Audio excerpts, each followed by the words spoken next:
I started walking in 1989. That's a long fucking time ago. 1959. No, I started walking in 1989. I actually walked away from Ballroom in 2009 to start my own organization, Destination Tomorrow. And Destination Tomorrow is the Bronx LGBT Center, and we...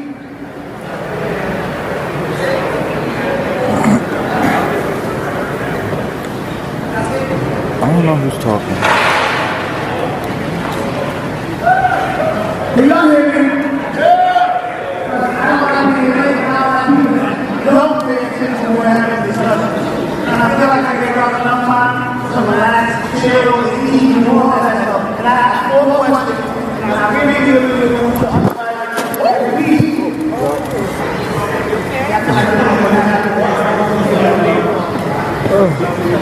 I really wanted us to have a nuanced conversation around the world for all of us. I already gave the history. Destination Tomorrow is one of the promotional sponsors for this event. We run programs in the South Bronx and now Atlanta, Georgia, so we've opened 2 spaces for the LGBT community member. And we also do housing. We have 1 housing shelter open in the Bronx. We'll open 2 more, 1 in Manhattan, North Manhattan, and 1 in Queens. In addition, we're a funder. We fund trans and gender non-conforming led organizations on a national level to help build sustainability. And that's what I want to talk about today, the sustainability of Ballroom, right? So I'm going to just sit here and ask questions, but that's what I do in my regular life, is ask questions. And what I'm going to ask you to do is have a respectful conversation around what Ballroom is to you and what changes, if any, we need to make. But I'm asking you not to rehash old wounds. Don't pick at swords. Whatever happened before, leave that shit out there. I want us to start from right now with the understanding that work is already being done. There are coalitions that are already built. There are alliances already built. How do we make sure that we're not working in silos and repeating the same work? And how do we come to the table with solutions? And how do we do that in an inclusive way?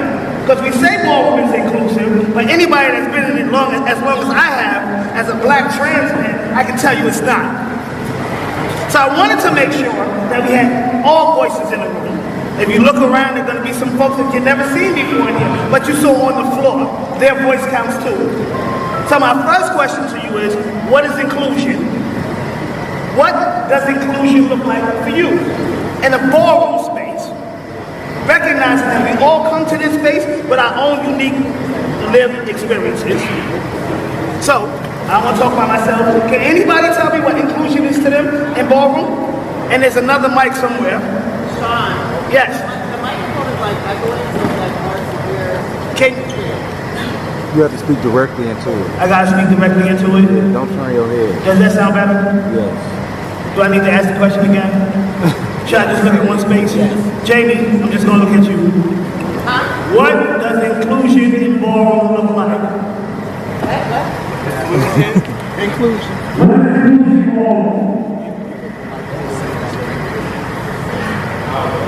Say it without the mic. What does inclusion look like in Oh, Ballroom? what does inclusion look like? Space. Oh. I mean, why am I put on the spot first?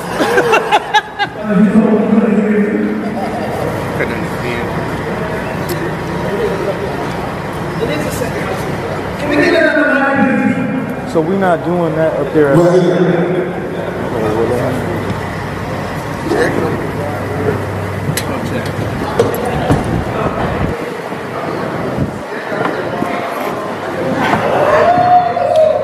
I know my voice is so sensitive. Can y'all hear me? I'm not doing that over again, right? It'll be like,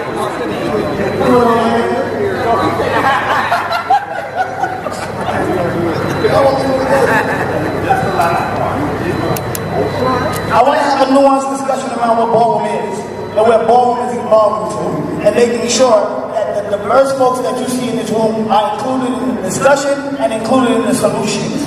I don't want us to rehash any old wounds. I don't want to talk about violence. I'm going to talk about violence, but not incidents. I want to address violence. I want to address inclusion. I want to address leadership. But I want to do it in a way that we're building solutions. and building into those structures that have already been put together, the alliances, the Ballroom coalition. How do we stop working in silos since we're working towards the same goal? Or are we working towards the same goal? So, as my first question, what does inclusion look like? For me, Ballroom was a safe space when I came out in '89. That was a long time ago. But it was a safe space. Is Ballroom still a safe space? Are we making room for everybody, or are we stuck in our own ways? Are the powers that be reluctant to release power or share it? What's inclusion? Can somebody ask the question? Okay. Yeah, we're waiting for Mike back.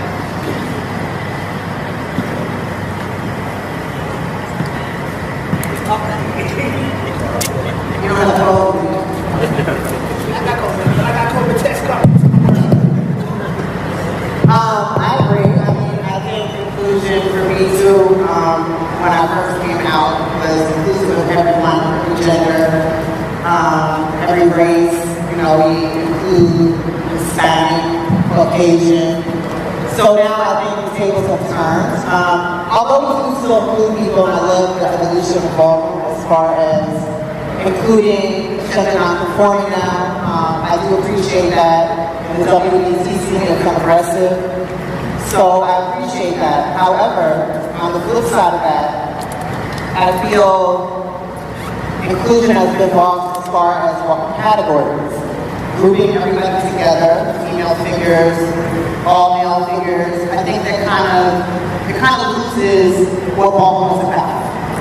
And grouping everybody together, although it's kind of dope when someone's like, oh, I beat a legend, I beat an icon, or I beat this femme queen, you know, cis women is like excited because they beat the top femme queen, and yeah, how it looks is like, yeah, that's great, but at the same time, we're leaving out that category for cis women to develop, to grow in their own individual category. And the same thing with trans men, the same thing with Bush. We don't even have those categories anymore. And they're kind of extinct. And the excuses, the feedback that I get from that is, They don't come up. well, Bushes don't walk.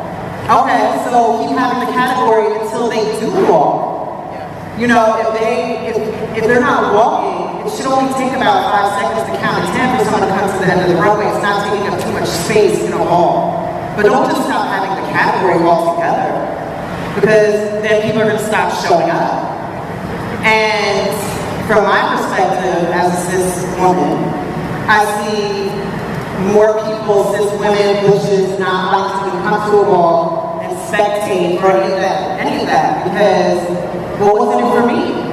How can I participate? Or even the fact that watching their peers walk. So for me, that's what my issue right now is with the ballroom scene. Like the female figure, the male figure has to stop. I feel like we need to be separated again, and people need to be showcased in that way.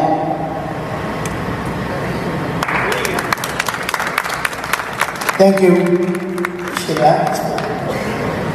Anybody else want to share? Over here.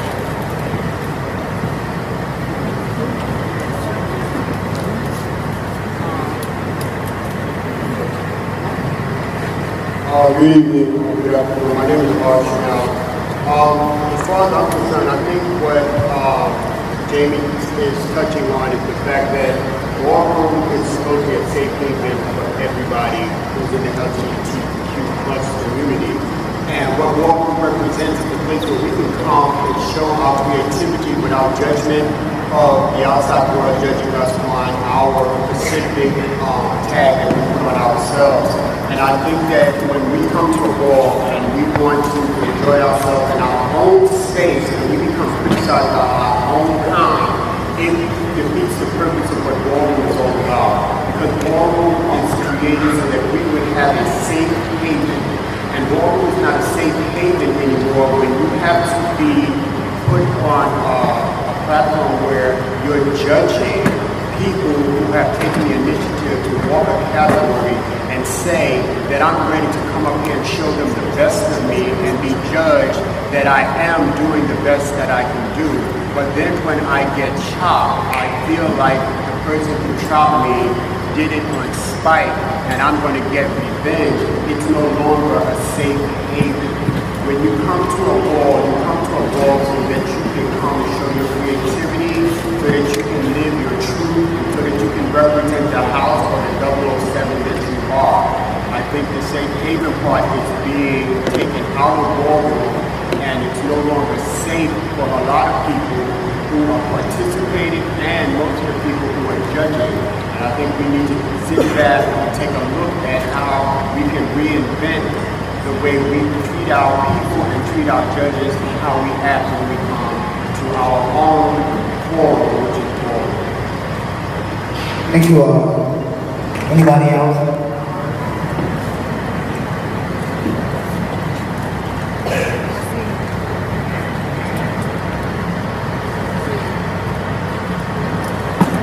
Hello everyone, my name is Brunch.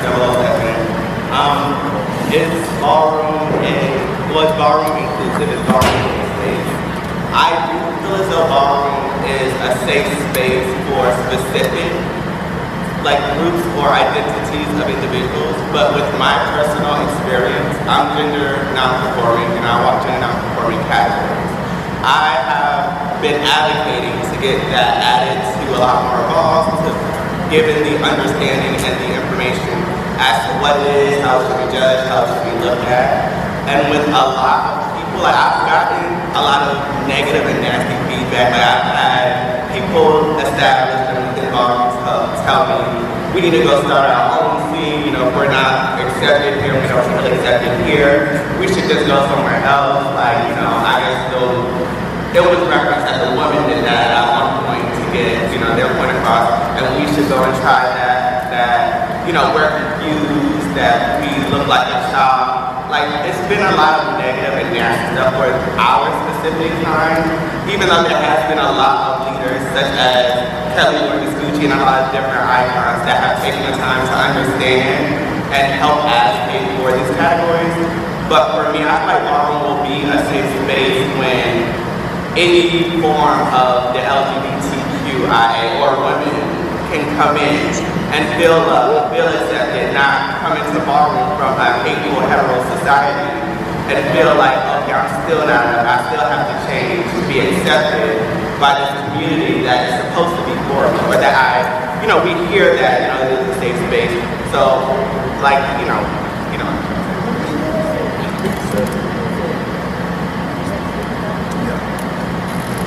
Thank you for sharing. I appreciate it.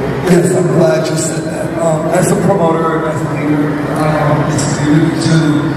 We're always looking for opportunities to understand what we want to see here in categories. So I remember when B-Hall, for example, hit me up and she would want to see more inclusion in categories. And we started with GNC face and fashion, but as we're evolving, what other categories would your community like to see?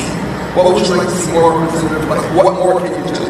Because that's the same thing we would put, we were doing with trans men. It's not always just realness, and it's not, now they won't sex out anymore, body, they're transmitting legend pokers, So what else would you like to see? And then, what would you like to see, and how would you make it so that everybody understands?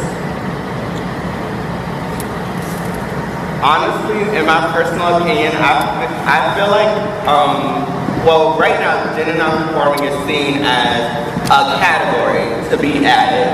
I feel like it should be looked at such as a ballroom identity, such as butch queen, femme queen, etc. The only category I can understand there being an issue for, and I don't, this is not my specific advice, so I don't want to say anything negative and, diminish what they're fighting for.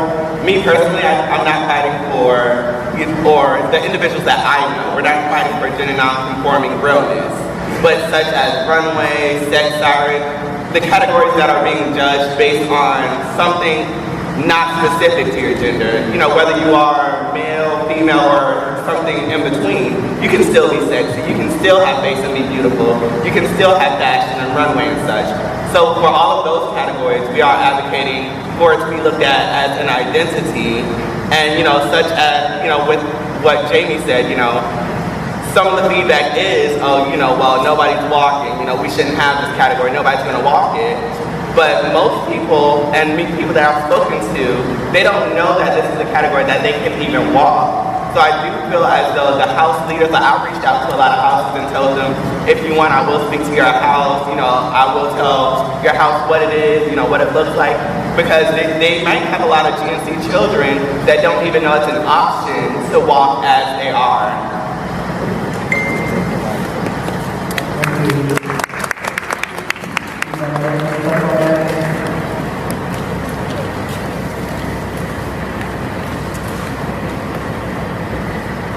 Hey everybody, I'm Arnold. So one of the things that we talked about when we were doing our convenings at House Lights Matter, as you were talking about, Sean, one of the things that we wanted to discuss, or that we thought about discussing was, Ballroom, what is Ballroom's identity at present?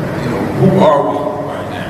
And I think that goes a long way with talking about is gender non-conforming coming or whatever categories coming. We don't know who we are right now. We don't know if we're looking to be more entertainment driven, or we're looking to be what we initially thought this would be a family situation where people come together and share a commonality with each other and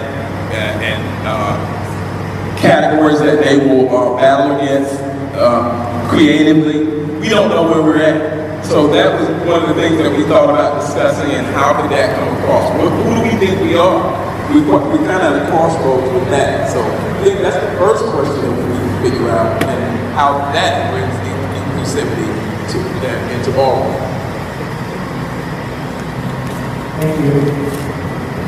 I think I actually also think it has to come down to education as well, because some folks don't even know what it means to be GNC or get the non-conforming, so they're asking somebody to break down a category, you don't know what that person is, or who that category is, how it identifies through that category. How do you judge it?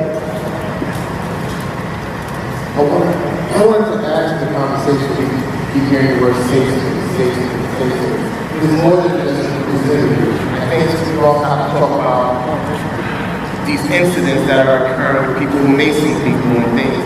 We have to talk about safety, period, involved. It has escalated to a place where people feel in danger about coming into a space or coming into an event.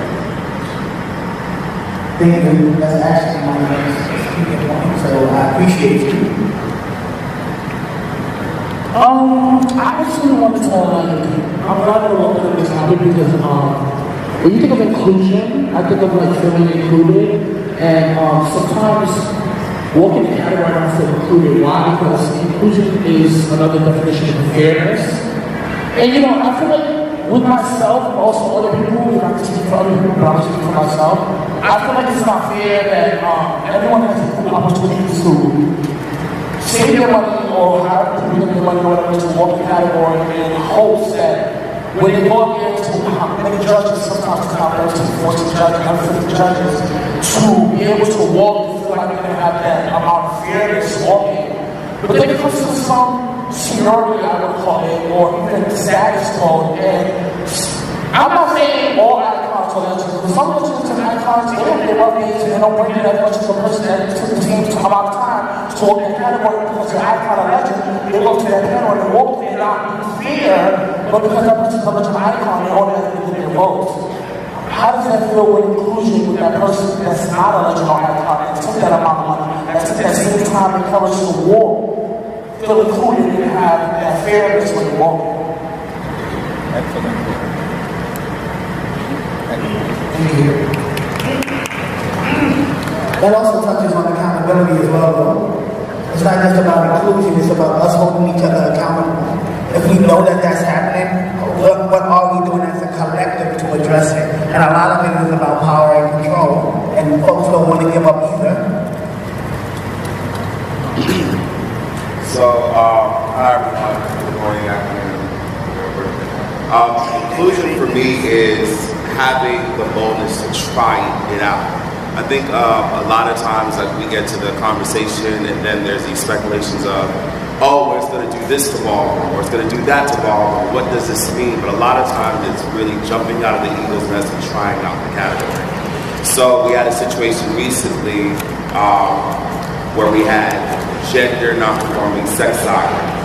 And actually, Tyler was one of the people I was talking on the phone about it. And honestly, when it comes to these categories, I think we dwell too much on speculating what it could or could not do to ballroom versus actually taking the time to actually just have the category, right? When we talk about something like gender non-conforming, we've seen guys on Instagram or social media posting in lingerie or women's lingerie, and we find it sexy. Same thing with women. We see women, in other identities dressed, in boxers, and we still see them as sexy. So why can't this be a category, right? And then when you think about a lot of times when we do an open to all categories, so say we do open to all face, sometimes, which we have done in the past, we'll have the winner of male figure and the winner of female figure battle against each other. So how is that any real different from what a gender non-conforming category would actually be? So I think it's more so when we come to talk about inclusion, it's really stop wasting so much time trying to talk about what you think it won't and will do for ballroom versus actually seeing what it's actually going to do. Taking the time into be like, okay, if we're going to have this category, let's look at what the examples are of that, and then actually, see how it goes with ballroom. And then when we talk about safe space, let's not confuse the fact that safe space also means that you agree like everyone else to step on the floor and be judged. Period. That's the terms and conditions that you agree to. Sometimes we think that chop or something is you being denied on how you receive in real life, or realness being a rites of passage. No, it's what the category calls for. You decide to step on the floor, you decide to be judged, and if you're not bold enough or strong enough, then you walk on the floor. But to me, that's what inclusion is. Being bold enough to try stuff out, and also letting the kids know that a child is not being as anything to do with your personality, it has everything to do with what you did on the floor that night. That moment.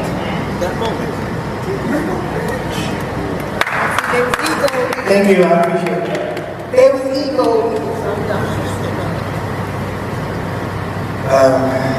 Hi guys, everybody.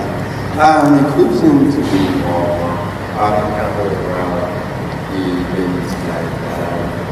Just making sure that, sorry. Hi guys, I do icon.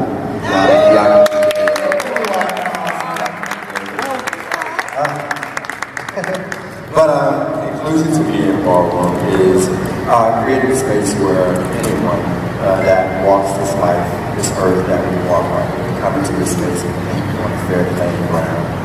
I do hear you talk about categories that are always open to all categories, and people are not really having an opportunity to stand out in their respective category. I think that's very important. And two, inclusion in the ballroom. We have women categories, physical categories, and we have events. Physically, feminine dominated, and this is called what it is, arena. And they don't have it. And there have been times where I've seen them come into those arenas and excel past the fish queens and the fem queens, but every night is not fair. And I think we all know that because we all participate in ballroom majority of the time. We understand this. As far as categories go and what we can do as leaders to help make some changes and better prepare our kids is to first be honest with them. I think a lot of that, I think that's missing. A lot of the leadership is that people are afraid to be honest with their kids and fear hurt feelings, or not wanting them to feel like a way that someone's shading or reading them. Because back then it wasn't about that. It was you were honest with them because the world was honest with you. And we were not in a position to be soft or cradle because we are in very tough skin. And I think that needs to come back today. I think that would help solve a lot of our violent issues in ballroom because people are being sent out with the preconceived idea that they are what the category calls for, that they are bringing the category the way that they think it's supposed to be brought. And we have leaders that are co-signing this just because they're house members, or that they're kids, or their Jews, or their girlfriends. And then when it doesn't go their way, it doesn't go as planned, and there is a judge, or judges that are honest with them, all hell breaks loose. I think this is a part of inclusion that I think is very important, being honest with these kids as their leaders, as their mentors, and as their family. So, yeah, I think that's my vision of inclusion and involvement. Thank you so much. Congratulations. Anybody else? We got some folks on this side. Hi, everyone. Just to kind of piggyback on what I just spoke about. Honesty is definitely real. It has to be something real for all of us. You know, a lot of times, anyone in this room that's ever been in my house or have been around me when, you know, when I deal with my house, I'm brutally honest with my kids. And I mean brutally honest to the point where people may leave. And at the end of the day, I'm willing to accept the fact that they would leave and go and get another doctor for someone else. But you gotta let the kid know, hey, you don't have this, you don't have it. You can work on it, you can buy it. I mean, it is still at this point. But right now, you don't. And, you know, the same thing with body, the same thing with sex drive, all these other categories where, you know, since Ballroom turned to tens and chops, it's either we give you a 10 and we know that you're really not up to par, because we don't really want to give you a top. You know, where I come from, you know, from 10, 9, 87, all the way down to 5s and 4s. So you knew if you were a 9 to 9, you had to come back and bring it even harder in order to make it a 10. Right? So between the 10s and the chops now, it's unbalanced. Is the right word to say. It's unbalanced because there are a lot of people that are receiving 10s that don't deserve it. And there are people that, you know, are getting chops that really deserve it. Because you're not a chop is like, girl, I'm about to be a chop. You know, I mean, it's wonderful. Let's just be honest. But if you put your effort out there and you come and bring it to the floor, you gotta judge the floor. You know, and you might see something like that in the future, you know, with the ball too that we might throw. Where we're going to try to bring that element back because, again, not everybody's a 10, not everybody is a chop. You know, there's levels in between that. I think we need to teach our children and our grandchildren and our nieces and nephews and, you know, we need to teach them that there's levels to this. And you need to graduate in order to get to that time. You know, some people aren't going to get to that. And as far as safe spaces is concerned, I've always considered Ballroom safe space.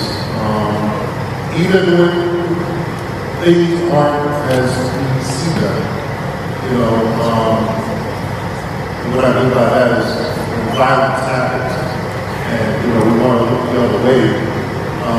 Nonetheless, it's still a safe space because we can be the worst out in the streets where we have to really fight for our lives every single day.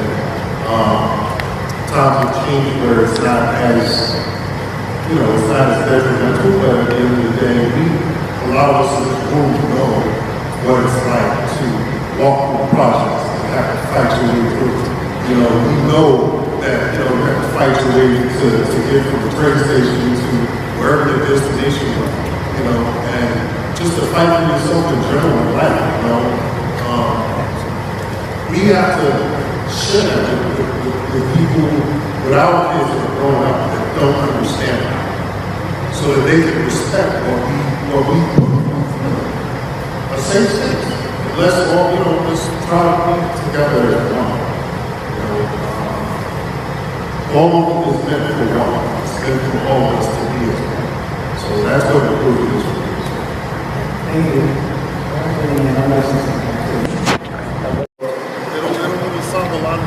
A lot of them.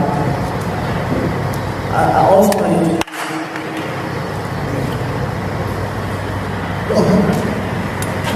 to know we keep it quiet, so I'm going to touch on that in a moment.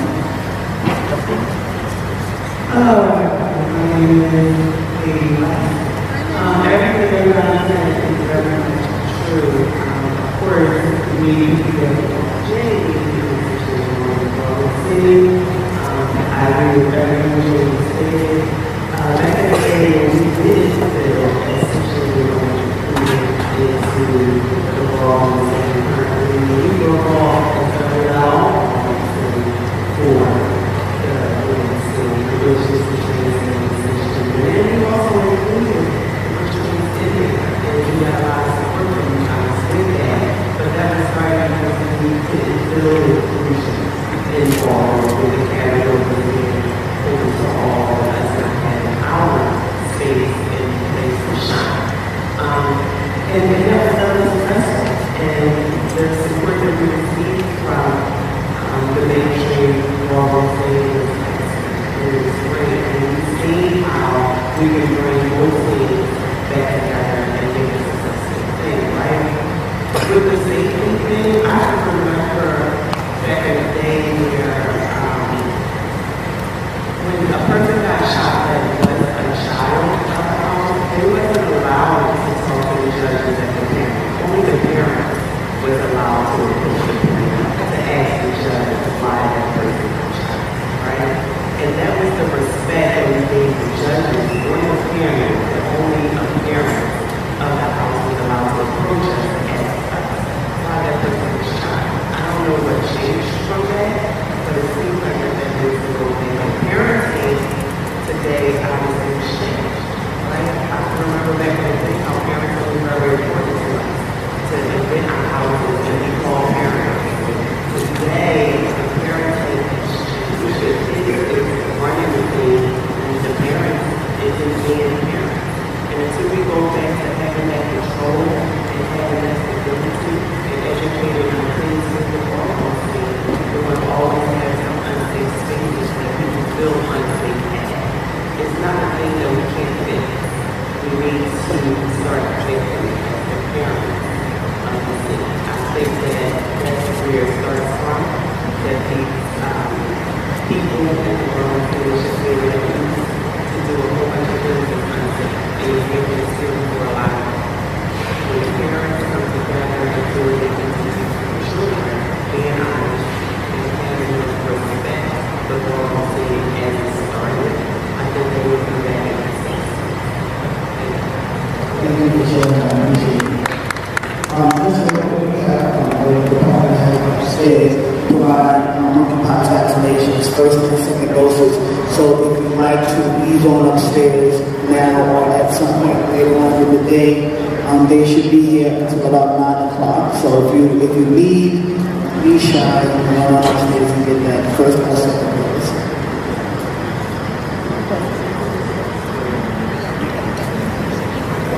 Good afternoon, everyone. I just want to say, first of all, it's good to see this discussion going on. We talked about the conversation around inclusion, and a lot of times I think we hear people talk about the specifics around what happens in balls,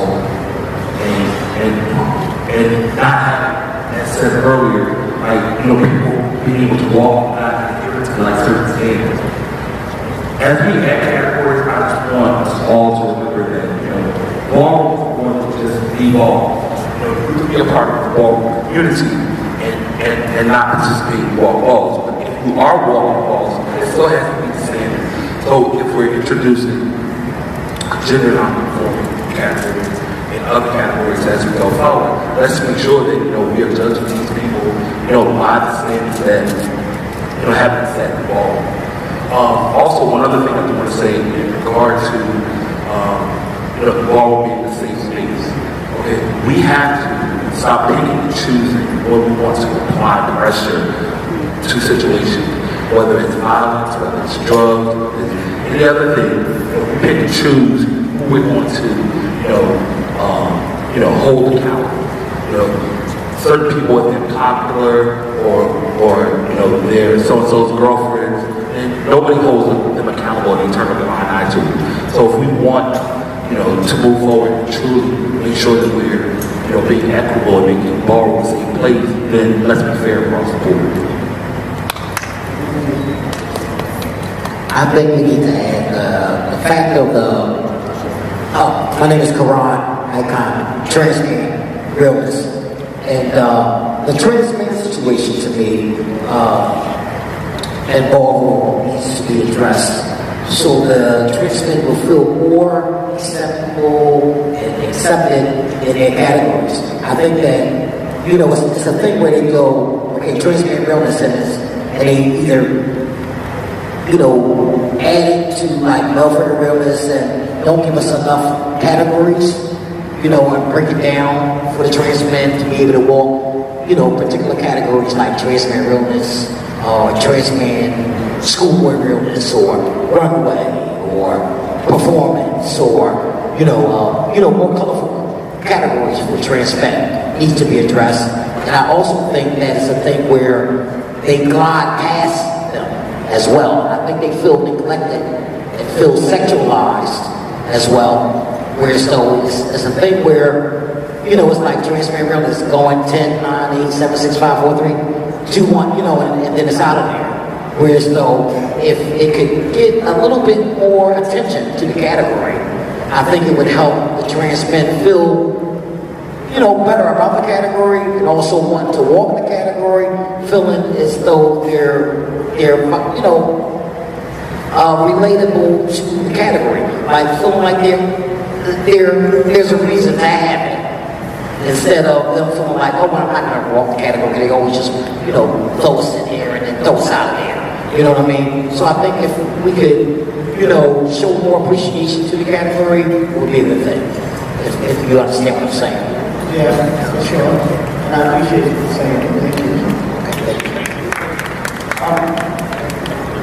you. We've had some discussion around violence, and I'm a big proponent about naming what that actually means. So what is violence to us, right? Because for me, violence is not just you physically attacking me, it's mentally attacking me, bullying me, allowing bullying to happen is a form of violence. So are we addressing those small incidents of violence that then can grow into and have grown into larger incidents that we then have to deal with at the moment? So that's my first question. And my second question is, how do we as a community begin to address all levels of violence, regardless of what it is? Because everybody was so upset about the basics, but you're not upset about what's going on social media. One leads into the other. So what are we doing to kind of address violence as a whole in our community?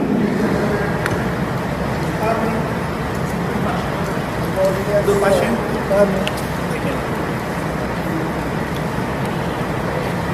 Again, the question of what is violence, what can we do about it, what are we doing? Well, like you said, violence is not just physical, it's mental, it's everything like that, right? So we have people nowadays use social media platforms to express how they feel about a particular person or situation. And then you have the other people who agree with that one person is saying, which transpires to be an attack somebody or something, right? And when you try to go to explain yourself or try to fight an argument with yourself, everybody wants to jump in. One of them against you, you get very interference. So you said something earlier about accountability. For us to address the violence, we have to be accountable for the violence and for everything that we contribute to it. Just because you my brother and you did something or whatever, because I didn't check doing it, I also jumped in on the violence. So we have to be accountable of what we do, right? And we can't be afraid not to hold ourselves and other people accountable for the things they do in fear of it not transpiring until when we come to the floor. And when we come to the floor, like I said earlier, you have the fear of picking somebody other than who you know deserves something because of the retaliation from your girlfriend in that house that you picked over. Again, you have contributed to violence because now you have hurt somebody, like Precious said, someone else said earlier, when they walk, like labels that they walk category, and they go to get the win, but they get it with because of favoritism. Again, all that is inclusive. We have to understand and realize that everything we do is intertwined and it is inclusive to everything that happens before and after. We can no longer be afraid to pull somebody up on what they're doing, how they're doing, no matter who it is. And when we see that that person is standing up, we have to stand behind that person and make sure that that situation is handled just like you stood behind the person that is impacted somebody. Because if you can't this shit, you shouldn't show up for it. You feel me? Because we are all one. We are all family. I heard a lot about inclusion and family and all that. So we are definitely family. You understand? It started as underground and mainstream, which is become violent as well. We have shows that take the ballroom scene and put it on the platform and use individuals from the ballroom scene on those platforms to act out for a check. How do you make your money? Make your money go and you don't entertain it, but however, we end up contributing to the physical and mental violence of ballroom because the negative technique that is set about us behind that is right. Right? So we have to take accountability. We can no longer be afraid to say, hey, I messed up. I fucked up. Let me apologize. I recognize you. You get more respect as a man and a woman if you take accountability for your actions. If you have nothing else in mind, you have yourself. That's one way you can help attack and conquer the violence, is having respect for yourself and being a man and woman of your word and not being afraid to go against the grain. Because if you never go against the grain, we'll never get nowhere. We'll continue to keep having this conversation like we've been having for the past 25 years. Can we still accountability when we talk about holding people accountable, what does that actually look like?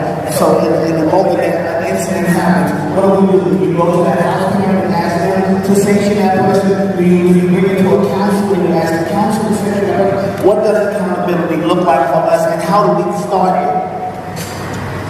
I'm voicing a little voice, but hopefully y'all can hear me.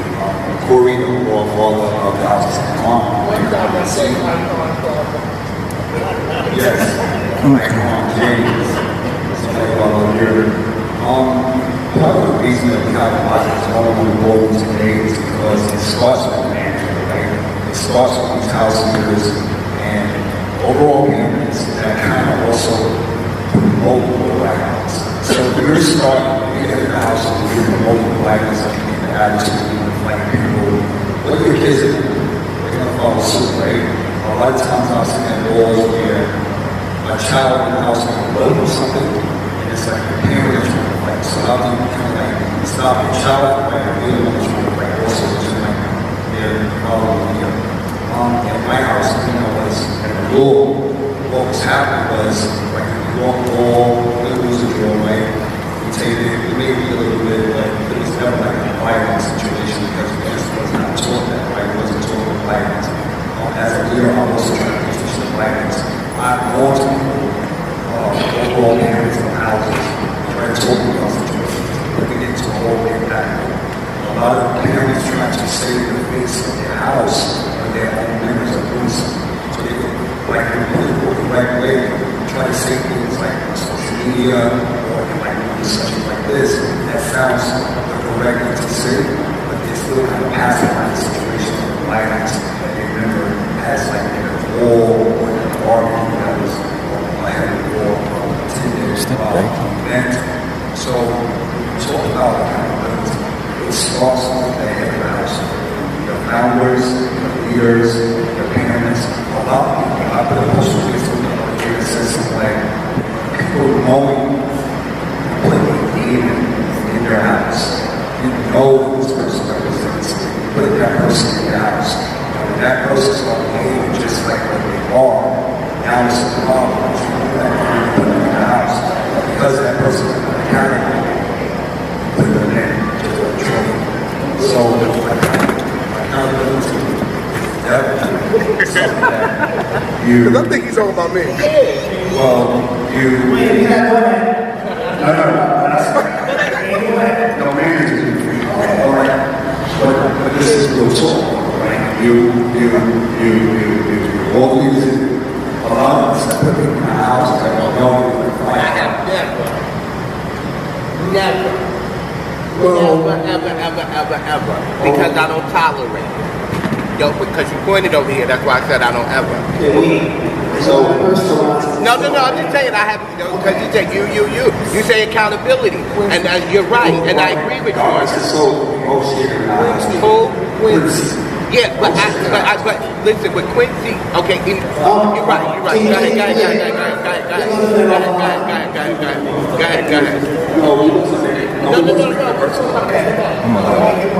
Go ahead. So accountability, accountability is that it starts with his analysis, right? Because even myself, at one point, this is my analysis, knew was about a person. And we have that whole talk, like houses and wrong, do that, here, blah, blah, blah. And we hold it forward, and this person's not going to act the way that we've known this person's acting before. But history was the biggest teacher. And we still do it because we know this person will control it. And you are very prize, but you're, what I wanted to say earlier was about the GC and inclusion, right?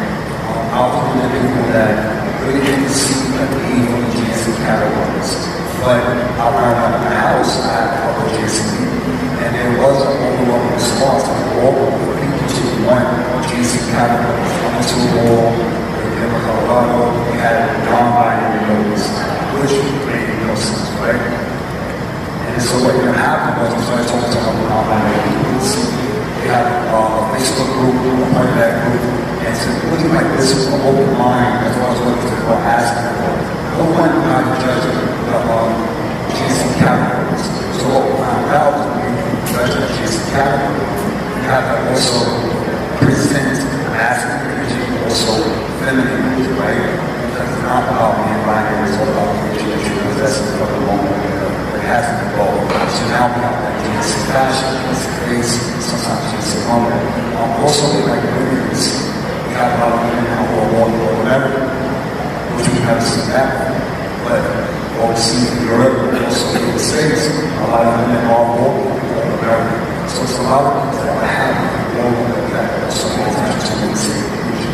I feel like Vogue is a safe space. I feel like 90% of Vogue coming to compete with positive people, going to 10%, 5% act up, that's what this is all shown. Majority of the role right there to actually have fun, compete, creative, win a trophy, and wise to go home. But just like the one to act up, that's the problem. That's what we're focused on. Do I feel that role is not safe? Or I feel that role is safe? And I feel like people pay attention to it, want to pay attention to it, versus like the whole entire set of roles, not just one. Thank you for sharing. I appreciate it. So let me touch on marriages in the houses where we recruit. I'm speaking to me as well. We have to realize that a lot of these young people who come to our houses looking for a family bond are mentally damaged already. They're coming into an environment to find safety, to find security, to find their way. They're not really concerned about love. They're concerned about finding love that they didn't get from their biological family. When they come to us and they are already damaged and we notice the damage, we should reach out and try to get them the help on the outside of the world that they need, because we know that we can provide those services through the agencies and this helps sponsor a lot of the goals that we attend. If they can provide it, we should be able to get them therapy or whatever they need through the resources that we have within our house or find out the contacts. The other part to that is, when you put these kids in your house and they're looking at you as their parents,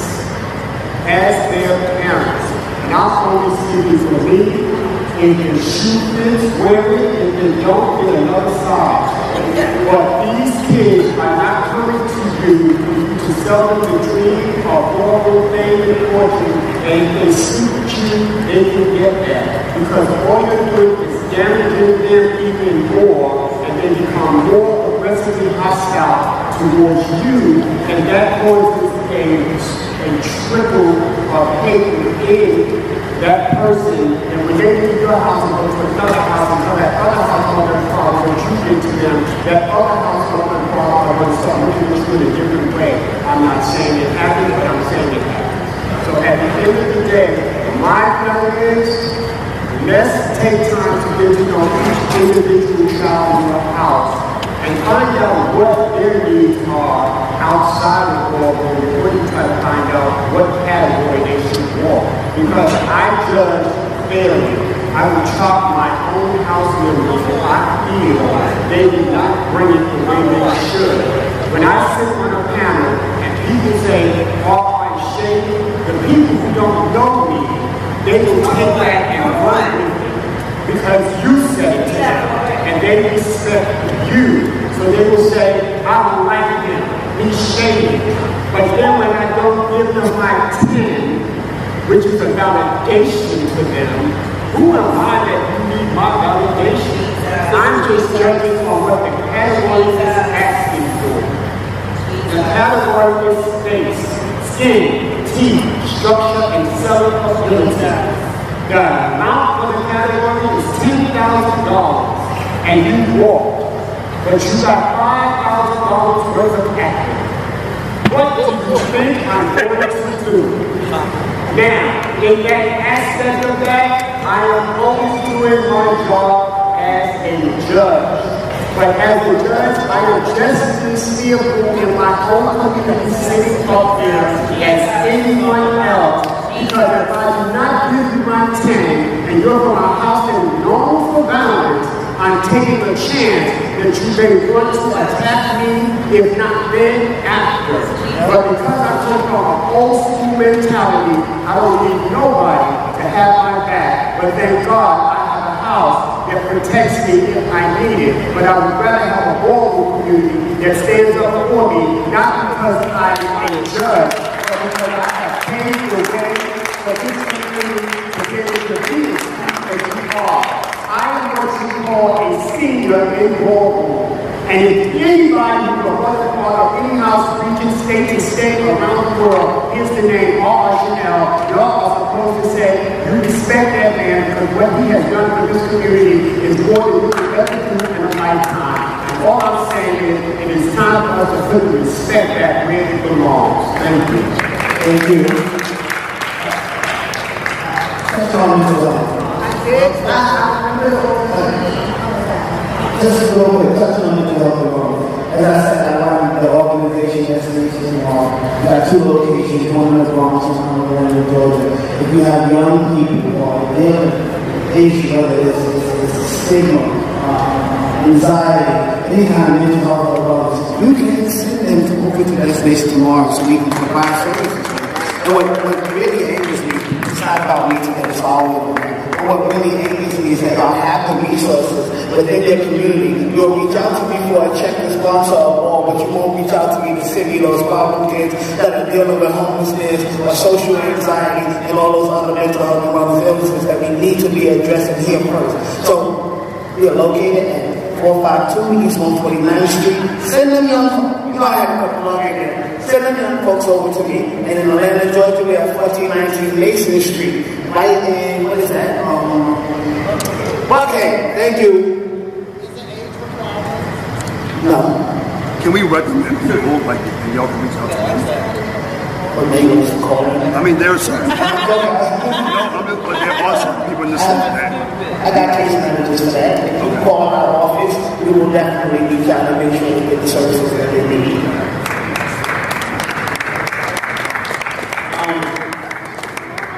That's not right. Stop calling me for checks.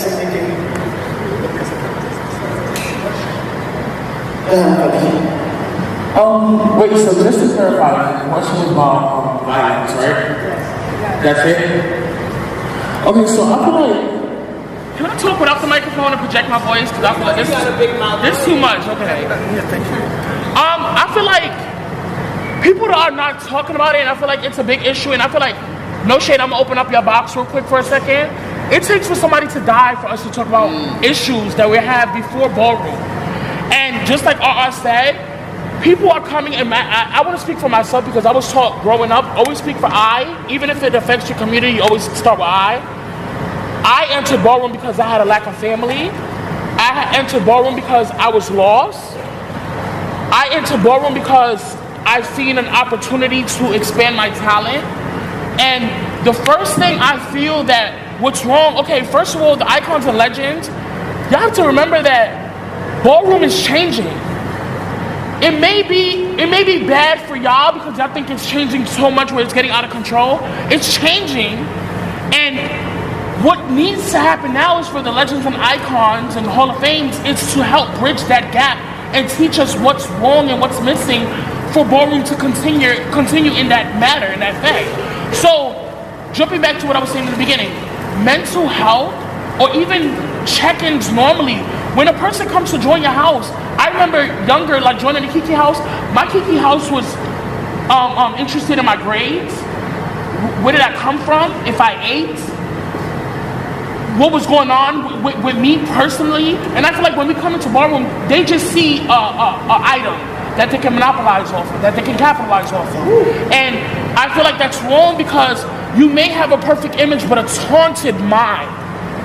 And when that taunted mind comes into Ballroom and they only know aggression and they've been let down all their life and they see a repeated action happening, what they resort to is violence because they know no difference. And I see, because if I didn't have tough skin, I probably would have collapsed coming into Ballroom because the fat jokes, I don't give a fuck about that. The reads, the kikis. I've had shade from icons and legends because I was an up and coming commentator and just new in Ballroom, and they felt like they were,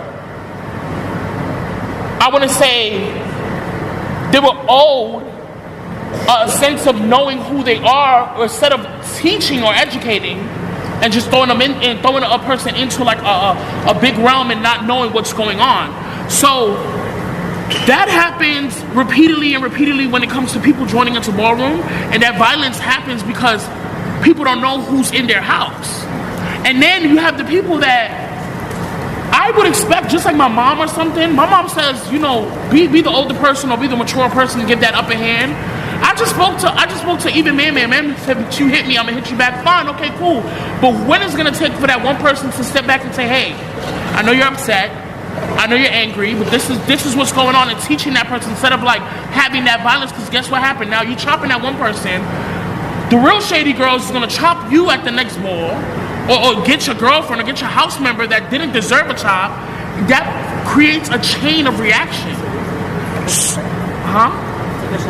It's a vicious cycle, but then when are we gonna step outside that norm and be the legends or icons, or even the new girls, because the new girls can step up and do that too, and pulling back a person. But who is gonna take that initiative to step up and say, okay, let's change that, let's find out what's wrong with this person. To be honest with you, it goes back to what everybody says, it goes to the parents. Bridging the gap. That's what I want to say. It has to be a form of bridging the gap and helping each other move forward.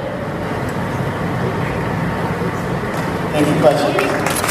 I think exactly what you were saying and what I was saying over here. It starts with the parents. It starts with us. And as I tell over and over again, it's our relationships with other leaders. If we have a good relationship, it facilitates and makes things easier.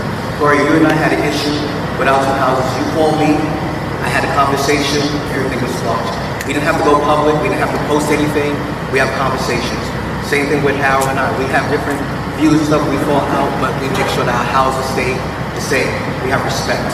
Not all leaders have that respect. We all have that conversation. Some of us don't get along, we throw shade at each other. Our kids see it. They follow us, they emulate us. About putting people in the house, there are people that we all got people in our houses that are extra, as I say in a polite way. You do that, it's up to the parents to rein them in. The kids are going to follow us. They know, even in my house, they know what I'm going to put up with and what I'm not going to put up with. And I'll be the first to know. They don't want me to know everything because they don't want to hear my mouth. They know that already. Like, don't tell Shannon because she's gonna go off. You have to have that respect with your kids. I told them, I'm not their best friend. I'm not their girlfriend. I'm the parent. I'm not gonna hang out with you. The girls I hang out with, right there, that's it. And that's not my daughter. That's my best friend. We're on the same page. We can't be friends with these kids. And we have to be honest with them. I agree with you. If it's not phase, it's not phase. No. If you're not ready, you're not ready. We all get chopped. Every house gets chopped. It's nothing personal. And we have to tell our kids, at that moment, that's what happened. Every night is not your night. Every one of us get chopped. Every one of us here got chopped at some point. And it's okay. You know, this is what Ballroom is. It's a competition. The other thing about a safe space that we have to do, there's so many categories, and you're right, it's changing. And we're all dealing with this. Ballroom is changing, and it's changing at a very fast pace. A very fast pace. We're mainstream now. People are watching this. When I go to work in the government, I've come in there and Whitney have seen it, where they come down there and they're like, icon. These are suburban women that watch the balls, that watch all of us. They're asking about it. They're like, who's Stasha? Who's Harold? Who's Tyra? Who's this? They're watching us. They think it's okay. We're sitting here fighting over little things that don't mean anything. As categories come out, we have to roll them out. I'm going to be the first one to say this. It's challenging for me to know, but I don't know what gender non-conforming is. It's a new concept to me. I have to ask my kids, explain that to me. I can't judge something I don't know. And I have to be honest about that. That's something I look for the community to educate me. There are organizations out here, we have to include everybody because there's a lot that we don't know. And it's kind of, it's ignorant for us to sit back as older members who don't know what it is and try to judge something that we don't understand. I want these categories, we all have gender non-conforming people in our house. They're here, they deserve a space, they deserve a voice, but we do have to understand before we judge someone what we are judging and understand what we are, because I hate to judge someone and I don't know what I'm doing and get it wrong. The other thing, and the most important thing in these new spaces that we're creating, sometimes we're quiet because we feel if we say something, the community feels so hard and they criticize us.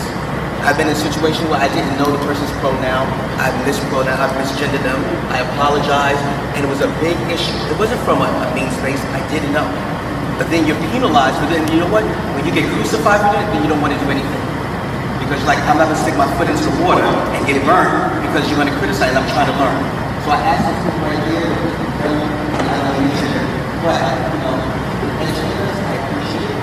We're willing to learn, give me one approach, some of us don't, and we're willing to learn some of these issues. Thank you so much. Thank you, Shannon. And you know, to be honest, open a question for optionality. That's the easiest way to start a conversation, and not listen to someone. Okay, so to answer that question really quickly, so gender non-conforming means that you don't align with the normal male or female genders. You may identify as both or neither of the two at all. And we have a whole like chart as to what it is, the difference between DNC and non-binary and drag. And we can send that to all you guys. Just let me know your name and I'll send it to you. But I did want to address two things really quickly. So with the Mason incident, like seeing the response from that, I really love it. Like how Ballroom as a whole came together, not like a specific house. Ballroom as a whole came together to, Ballroom as a whole came together to address this issue and say, hey, this is not okay. And you guys didn't just punish the individuals, but you guys also issued a punishment for the house as well, if I'm not mistaken. And I feel like if that was done across the board, no matter who the individuals were, it would establish that standard. Because we all know, you know, there have been many wrongs and different incidents. Like me being a young individual going to Ballroom, and you know, I am young that. Like my family has worries and concerns like, okay, is something going to happen to my child? And thinking that is, you know, we are a safe space. We are somebody for our community, so we shouldn't have that negative connotation associated with us. And also, I have a question for Lady US. I know that you said you wanted to go back to where the parents have to be basically the middle person for the judges and for different things inside of Ballroom. In reference to that, what happens when the person is a double of 7? Or, you know, as we know, every parent is not a good parent. What about those individuals? Like, is there going to be some type of check or balance set in place? Or is it going to kind of just go back to that old school way, to where the parents are being served and not the children.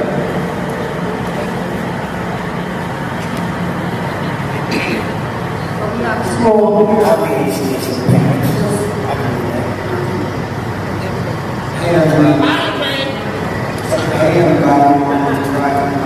Safe space and accountability. I just feel one safe space, I feel safe. And if y'all know my career, I'll be never I have a right to love who I have right now. When you have to judge and look behind you all the time and you know what's going on, it's and that's an accountability. Y'all might know what it is, but it's all the new ones, the old ones, the parents, the icons, because that we cannot fix this. And the problem is, some people not going to sit here from and that's the problem. When we get past that age and you don't actually get ready or say or start and everybody on that community to get together and fix this problem, then we can fix this problem. It's no other way this problem will fix if we, this community, don't come together. It does not matter who we are, who got what trophies, who's singing, who's not. What matters is the best for this community to get together to fix the problem. Thank you, Andre. I appreciate it. I got a big mouth, so everybody should be able to hear me. You know, hear Hagen? I hope everybody can hear me, but I feel that it's a level of respect. If I say something to somebody, it should not be taken as a personal shot at your personality, and you should take it as a criticism of what you're doing. You come to Ballroom to be judged. You don't come to make girlfriends. You hit the floor to be judged. And if you can't take the judging, don't step on the floor. Well, that's what it's about. Let's be clear about what it is and what it's not. I walked my first ball many years ago, and some people I never saw me in person before I'm like a dinosaur. But the first ball I ever walked, I got chopped.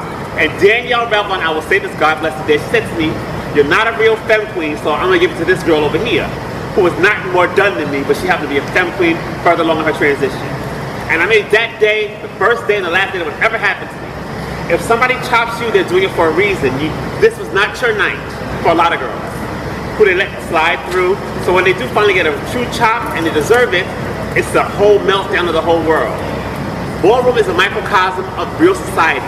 And it's violent in the world, and it's going to be violent in Ballroom. And the only way we can do that, only way I feel we can fix that is to fix what we do ourselves. It's like, there are a lot of people I don't like or get along with, and I tend to stay away from them, and that's not right. I don't have to associate with people who I don't like. But I should not have to come to Ballroom to be threatened. As an older person, I should feel safe no matter where I go in the community. It doesn't make me, as a person who doesn't come out, feel good when I hear that people are getting maced and attacked in a ball. I can't run, and I'm not going to fight. I need to be able to feel safe being out as an elderly person in the community, bar none, no matter what else goes on. And if you don't feel safe, no one's going to come. And I mean, when you look around, it's not a lot of elders who still come to Ballroom. And the elders who do come have their own kind of reasons for coming out. And if you can't come out and have a good time, then you should stay home, which is what I do. Yes. But that's nothing new for me. I've always been outside of the community. But I'm staying home by choice today because I don't want to be involved in anything that may go down. Because it's so many things that may happen. Watch that come into a closed circle of people to have to worry about what may happen. That's why I get on the train. Because that's the unpredictable situation. I don't want to come to a ball to be in an unpredictable situation. I think we need to have a level of respect and accountability. It's like, I don't have to like everybody, but I have to respect your right to exist in Ballroom. Not on the floor for a category, but just in a realm of being in a room. Everybody needs to be respected. You would never think to speak up against somebody who gave you a chop or said anything off to you back in the day when I was coming up. You sucked it up and moved on. There was no talking back. Nobody was talking back to the elders of the community. It was what it was, and nobody stood for it. It wasn't like, Duchess is not a rival to me. She's an elder to me. She's a sister too. I would never think if she would ever chop me or say anything off about me and I heard about it to come back and say anything to her. I had to look at it for what it was worth and take it and suck it up and move on. And that's what we're lacking a lot is accountability and the idea that we can suck it up. Because Ballroom has made me survive in the real world. I had to take my chops here so that nobody in the real world could tell me anything and I had never heard it before. Because Ballroom made me a strong person. And if you sugarcoat it and water it down, it will not be what it should be. You gotta take your chops in order to be a better person. Don't sugarcoat it. It is what it is.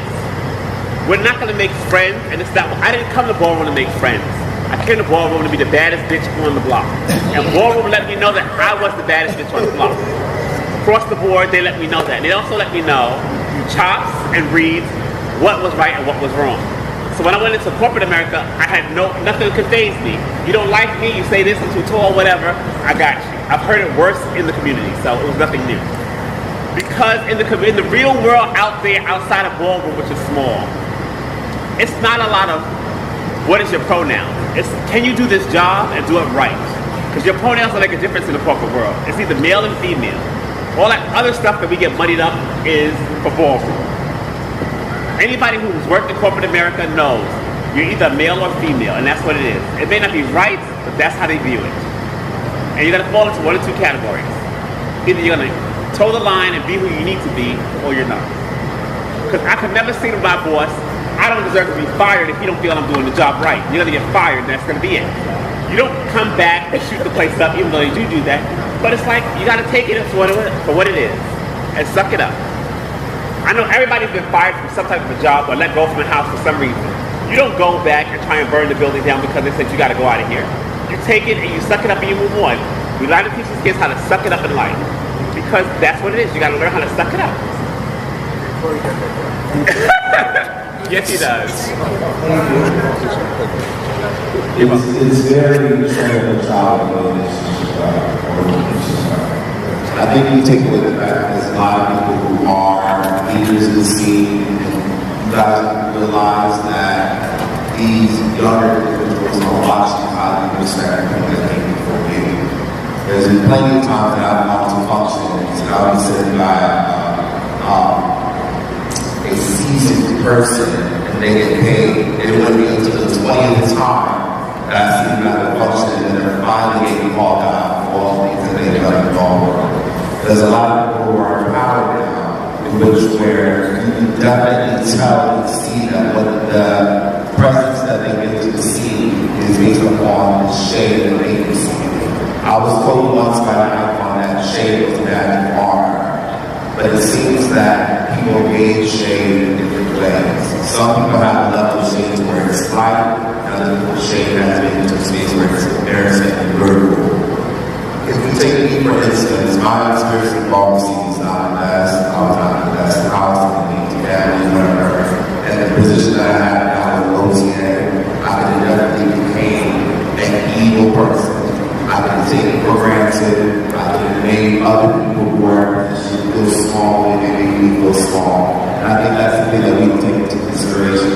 People are watching what you do online. They're watching how you judge. They're watching how you interact with your kids. They're watching how you resolve situations. And that is the foundation in there. So you notice when the shade of girls in the scene are children, they usually follow the way that their parents are. The other thing too, when we talk about accountability, is also being accountable for how you talk to someone. Because right now, when we talk about tens and stuff, we don't talk about the level of chops. Somebody can chop somebody, know damn well that they had the reason to get chopped, but nobody does it, and it's sort of saying, well, okay, you're just chopped. You know, the main thing when it comes to that is a lot of girls now were in the scene. When we talk about accountability, you have to take accountability and girls are watching. So when you say, oh, the girls are being forgotten, or the others not being respectful, we see how you treat your outfits. And that's the following behind you. So the very thing that you thought that you were going to do as a payback to the people before you, the people that came after you are now doing. If you ask a lot of these girls who are violent in the scene, and when the way that they explain their experience, oh, it's not easy for me. I had it hard. The girls should be this way, the girls should be that way. Nobody has come to Ballroom with the sweetness on their back saying, I had it easy. Ain't nobody, none of us. Yeah, that's the thing that it's more so in the sense of with all those given things, right? There's still a level of confidence you being a parent. In spite of it, there's none of that. There's no, in spite of me being treated this way, you still have to be this way. There's not that as much. It's very much, I've been shamed, I've been ridiculed, I've been embarrassed, I've been punched in the face before, or whatever, and we just let that be the cycle. Again, I chose to be popular. I chose to show up today. You know what I'm saying? I choose to show up when I contact me. I chose to be part of the New Jersey, New York Alliance. You know what I'm saying? I chose that as an individual.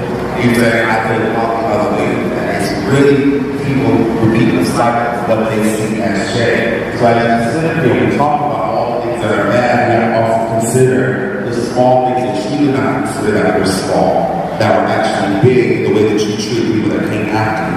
One of the biggest fears of us humans, period, is stage fright.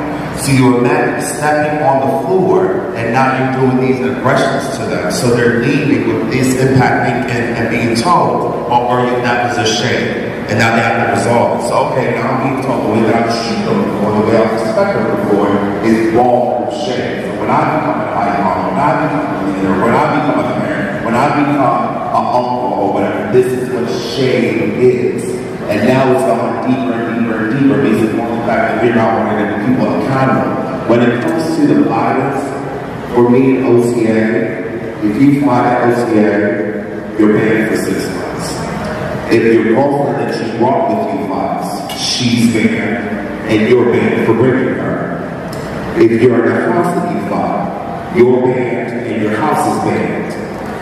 The way that I do it is I hold it up to the parents. I pick up the overall father, the overall mother, the father, but it's really holding the parents accountable for the people that they choose to put in their house. I'm no longer going to deliberate to someone who's not my child, who I'm not practicing with, or whatever. You guys choose to put these people in your house. You choose to train them the way that they're trained. So you will deal with accountability of how they act accordingly in this case.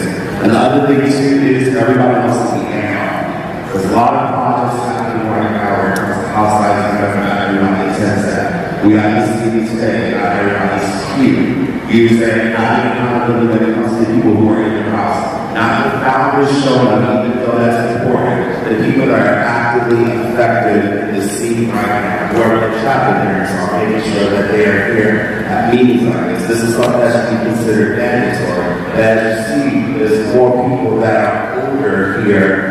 Those that the people who are in the new generation that are actually moving forward, that makes sense. So it's also holding the parents accountable and then also holding the children accountable based upon their own.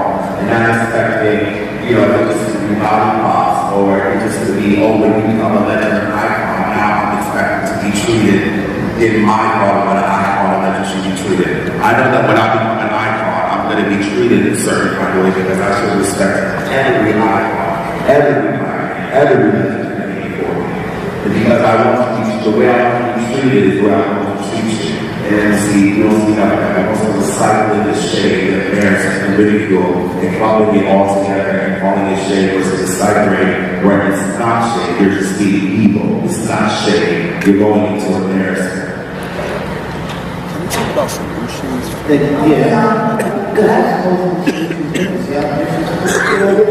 what comes up for me, you know, is like, what's the leader? How does it come to this? Wait, what question are you? Okay. So, hi, I'm Tyra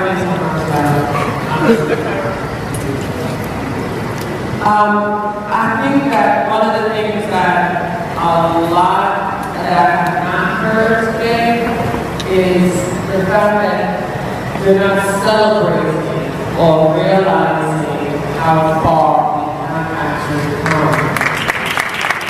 And when I'm out there in the world and I'm seeing people approach me and they don't know Tara Maison Montreal, they know Dr. Jackson, and they get to know that I'm a part of Ballroom, the praise that goes down to the mothers and fathers and members of these houses worldwide, I think you need to recognize that you are being seen. With that, we speak of accountability. And in speaking of accountability, I've heard us talk about the parents, I've heard us talk about the kids. Most of the times, we are functioning adults, okay, who have the ability to decipher between right and wrong. So, I say we need to hold ourselves accountable for everything. Yes, the parents have to check you you. But when you go out there and you engage in disturbing behavior and violence and all that stuff, that comes from you. That's where the agencies come in. Okay, we have pioneers. Okay, we have people out here who have done it, who have faced the violence, and let's not be mistaken, we have faced violence from day one. We have been violent to each other from day one. So we have to change that, and that's us. But we must see how far we've come, and we must speak to each other. We must understand, yes, there's competition. Getting on that stage, walking up there takes guts. Yes, it does. But that does not mean you get a pass. That does not mean that you blame a true child, and I'm serious. At times I've been like him, but I was my career, I did my first comp card, but was always here. So when he chops you, it's because of the standards that he's upholding. It's not because of your gender. It's not because of what it is about what you bring. And one thing about Vogue that I've always loved is about the beauty. So it doesn't matter if you are male, female, non-binary. When you step onto that runway, if you don't bring it, you're going to get chopped. Judges have to hold themselves accountable and realize that you have a great responsibility. So stop giving false hope to those that you want to see. And that's a great thing. Okay, we're gonna do two more and then we're gonna break real quick. You said a break because we started late. I just want to say this really quickly. I keep hearing people say respect. So it's your respect and your respect. That's first. Like, we're a reflection of each other, right? So we have this younger generation, and Precious, you said bridge the gap. So these conversations that are happening have come a long way. But at the same time, I've been involved for 25 years and we're having the same conversations. We keep talking about the same thing. So why not include the younger generation in these conversations? So we can give them respect, we can gain the respect. Then they can see, and they can tell us what their issues are. And we can, we can learn from each other.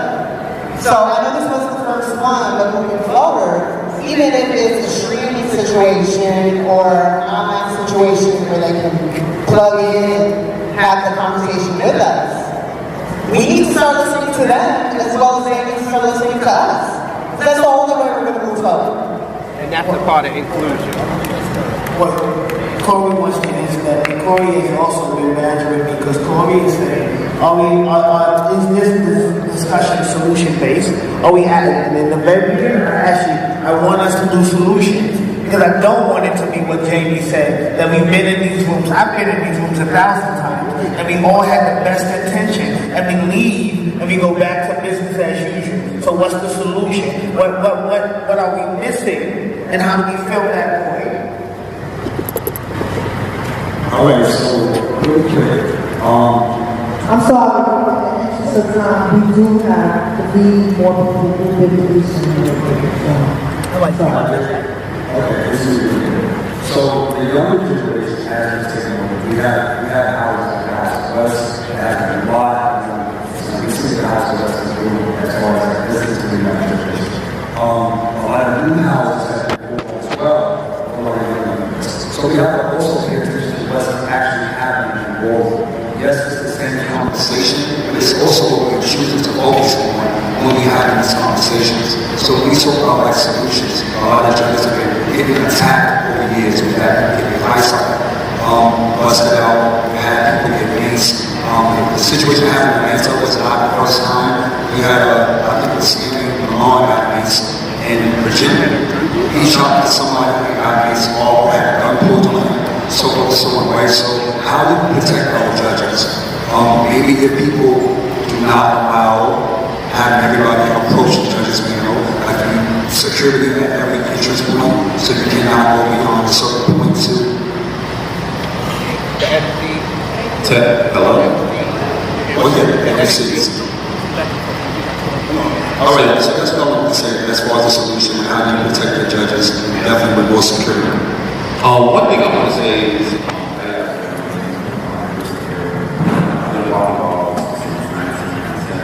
and what I kind of listen to a lot of things that you guys are saying. You guys are making a lot of excuses for people. Sometimes a chop is a chop, and it is the responsibility of the mothers and fathers in this room to tell your kids, this is not your category. This is not your night. And so when you guys are walking up here and your kids are walking up here, now they get chopped because their family is behind and making them feel like they're deserved of these tens or they're deserved of this life. And it's not necessarily, they're not. Last night I seen multiple people come up walking categories that they shouldn't have walked. And I see y'all houses and the mothers and fathers clapping and stomping and yelling for them, and then when they got shot, y'all all looking like it's a shade. No, it's not a shade. When we start walking balls, there's a standard of categories, there's a standard of us knowing when you walk up here, there is an opportunity, there might be a chance you get shot. This is a part of ballroom. It's not our responsibility, it's not your responsibility to have to sit up here and be on the judges panel worried about if you're going to get beat up when you get out of the ball. Worried about if you're going to get maced. Worried about if your kids are going to get chopped for the next category. It's not fair. So the responsibility is to start telling your kids, baby, you can't walk today. You got a bump. It's not fast. Okay? Your voting is not up to par. You don't have all the elements. Because that way we'll keep them from getting shot. And we'll keep us from having these conversations over and over again. And sometimes you can walk up on this ball or the stage and lose, and it's not shit. We continuously keep making this thing where it's the younger generation, it's the older generation, and it's respect and it's disrespect. It starts from us. We have to teach our kids what this ballroom means and what happens when you get the score. We've been having this conversation again, like Jamie said. I've been walking balls for almost 25 years as well. We've been having the same conversation. How many times we don't ban people? Y'all say we don't ban them, we don't ban them. Y'all say that the family or the house is going to be responsible. They're never responsible. So start here, start now. When you get to these balls, you got your kids walking. Tell them, baby, you can't walk. It's not $5,000. It's not $2,000. Sometimes some of you that was walking and getting ready to walk at $2,000 wasn't even $500 fast. There was no fast. It's just no shade. So that's all I have to say. Thank you. So I've been waiting over here for something. I don't want to close it out.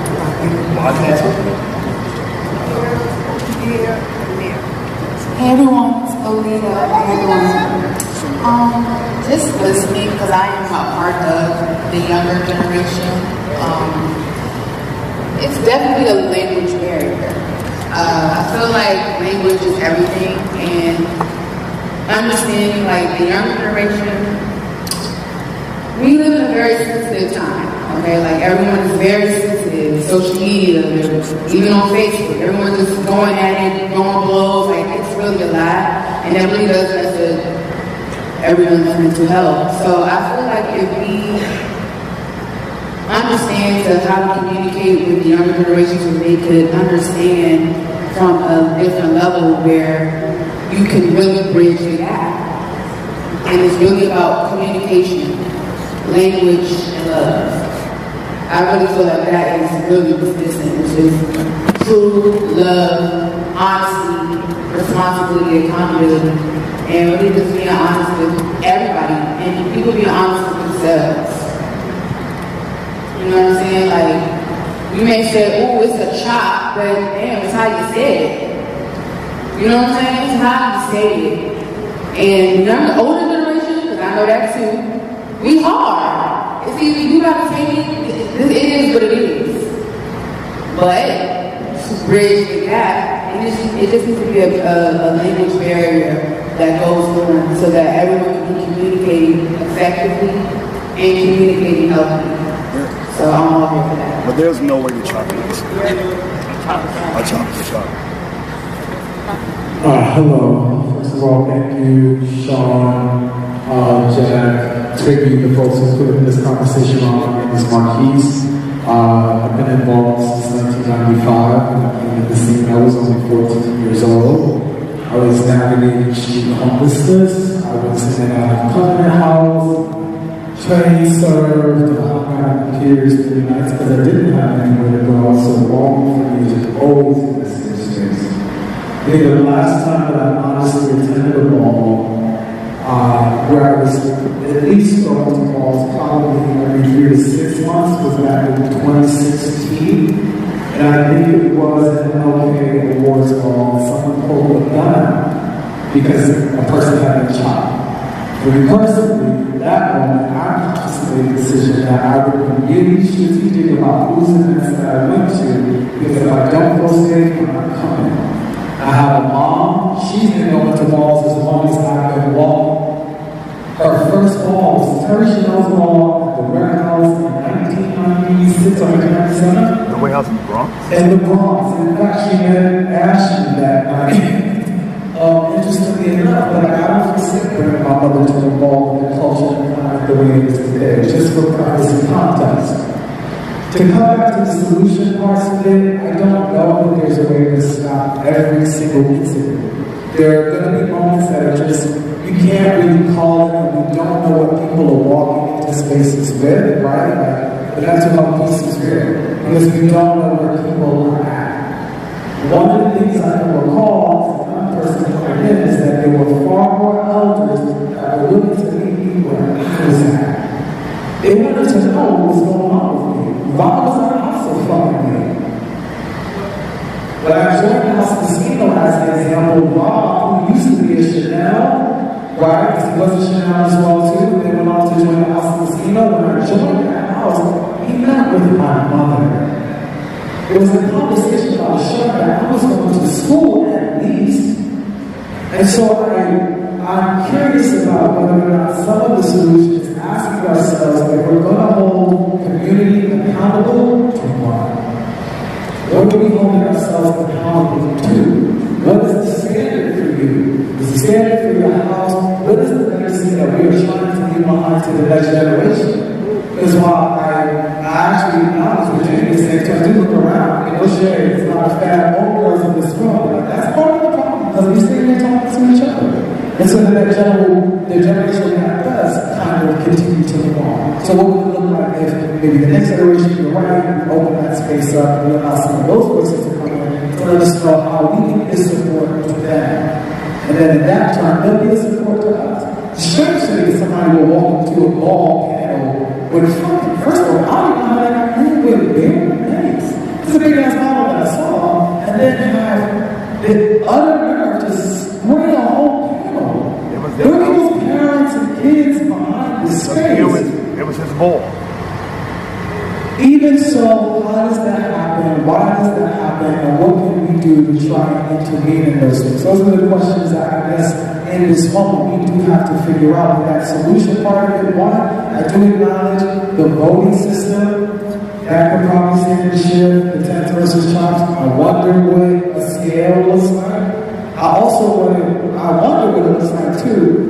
In the 90s, I recall, if a person got chopped, no matter who the judge was, more often than not, you are offered information. You actually got. And whether or not your house parent went up or a commentator was curious, whatever that was, it was still communication. Today, that's not always the case. Some people just fucking chop you and then expect you to just be okay. But sometimes, how can that individual, in fact, who loves just chop, know what they can do so it doesn't happen to them again? It will probably help. So then this way they make it better at their craft and maybe be less anxious in the space and feel like they're embarrassed. Right? Versus recognizing that it's a teachable moment. I've watched Raquel in my own hospital chop people in my house. I'm somebody, no shit, I don't give a fuck with that in my house. I'm it doesn't really matter to me. Because everybody is coming in with the same intention and is to perform at the highest level that I hope is what we all want. And the best way to get that, sometimes, yes, you can do it, right? All of the people kind of know, baby, it's not your night, but you can also do that with love. That's all I got. Roxy. Thank you. I appreciate you sharing. Thank you for the conversation. After Roxy, I have something to say. Hi, Roxy. What also in the was really This is the one thing I feel like has been consistently repeated is on the parents and men's trauma. We are not the model, we are going to see this. I really want to say that because the difference between, I can't walk from 98. There's a difference between parenting and leadership. In 98, when my parents disowned me, I wanted parents. And I came into Ballroom for a family. These kids now are more accepted. We as a community are more accepted. The alphabet soup is now more accepted. People know who we are. We're not walking through the streets hiding at 3 o'clock in the morning, coming into Ballroom. Now we can come at noon. You know what I'm saying? Like, it's different. So now, let's stop saying that we need to be these children, these members, parents, and start becoming their leaders. That's why.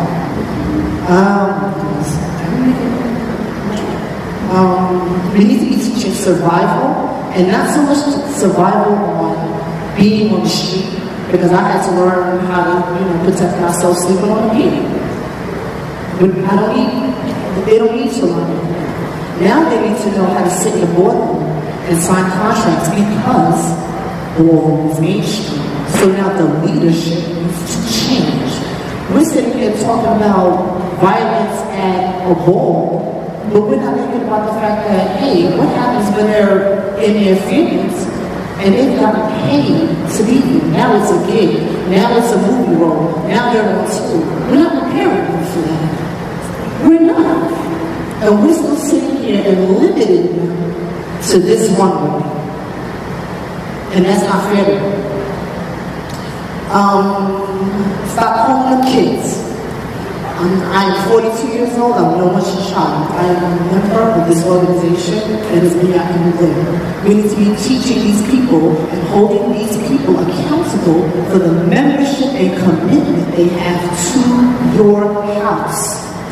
No more kids. Stop holding people's hands. Because they don't want you to hold their hands. The second that you tell them that they can't do, they can't be, they can't whatever, that's when you get the back and forth because you don't treat them as adults. You treat them as if they're 6. They're not. We need to stop teaching, we need to start teaching humility and stop teaching entitlement. No more microwave fame. Yes, they get on YouTube, they have all the clips, that is wonderful. It took me 22 bleeding years for people to know my name. Make these members earn it the same way we do. But instead we sit in these meetings, we go, oh, girl, you go, oh, Miss Nigga, oh, you was your night girl, oh, you were mom, oh, you were, no, they wasn't. No, they wasn't. It can't be everybody's thing. It can't be. And there's plenty of times when I left, I watched my own clips, and I'm sitting here going, wow, because I didn't have a name, I didn't win. And I knew it was my name. But those chops and those losses taught me to keep going. Instead, now we have substitution. That's where oh, I got chopped. Now I want to make the freaking wrong. Because they're entitled. And we sit here and we train them that way. We do, every single time. The second day, before they even become members of our house, we're telling them how fat they are. Oh, you're the new icon so-and-so. Oh, you vote just like so-and-so. Oh, that person earned that name. Don't turn around and tell this person who booked 3 balls that now they're the new Ashley. Ashley had to earn icon status. That's not fair to Ashley. And that's what takes away the respect behind this woman's name. But we don't think about that. We don't think about what it is for ourselves. I got somebody that told me, hey, you know, Roxy, I think I'm going to be a legend in 2 more years. Well, you just put on a dress yesterday. But you feel like you're going to fill my shoes in 2 years? No, ma'am. No, ma'am. I that we think, oh, because they have this particular last name, or because they look a certain way, that they automatically are entitled to the same level of recognition as everybody else who has to battle lives of people to get that spot. It's not fair, and we should be holding ourselves accountable for that. You can't turn around and say, you know what, people don't respect me, but you're not respecting what the path you walked in order to get there. You gotta respect yourself. Wait, I'm trying to get, the last thing, and I promise you, everybody in this room is very familiar. We all have similar stories, we have similar backgrounds, and we've known each other forever. That's where the quote-unquote shade and the quote-unquote politics comes from. We're not teaching the difference between familiarity. That's my good Judy, that's my sister, that's my brother. We used to be in the house, and we're not in the same house anymore, but now we're voting for our house member because they're in our house. These kids don't understand the fact that, because so-and-so was an icon, she's going to win that. That's because you're familiar with this person. But the new person might be the one who should have won. Take familiarity, i.e. politics, off the table. We all had to battle and go, you know what? We got something. It wasn't our night. We all had to do it. There's only one, and I'm very grateful to say this, and this is my ego moment, that there's only one person in this room who has ever shot me for him. Ever. And I'm happy about that. I mean, in this room, because I've been shot before.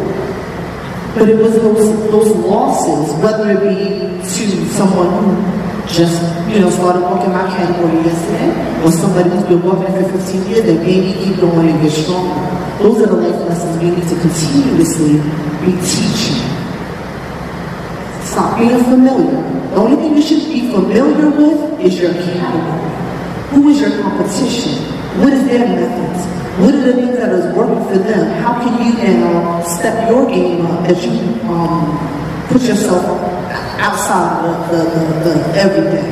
What is making you the standout goal walker? Those are the things that we should be teaching. Not, girl, your skin looks great today, you're fat. You're going to be a legend in a year. Stop it. Make people earn it the same way that we have to earn it.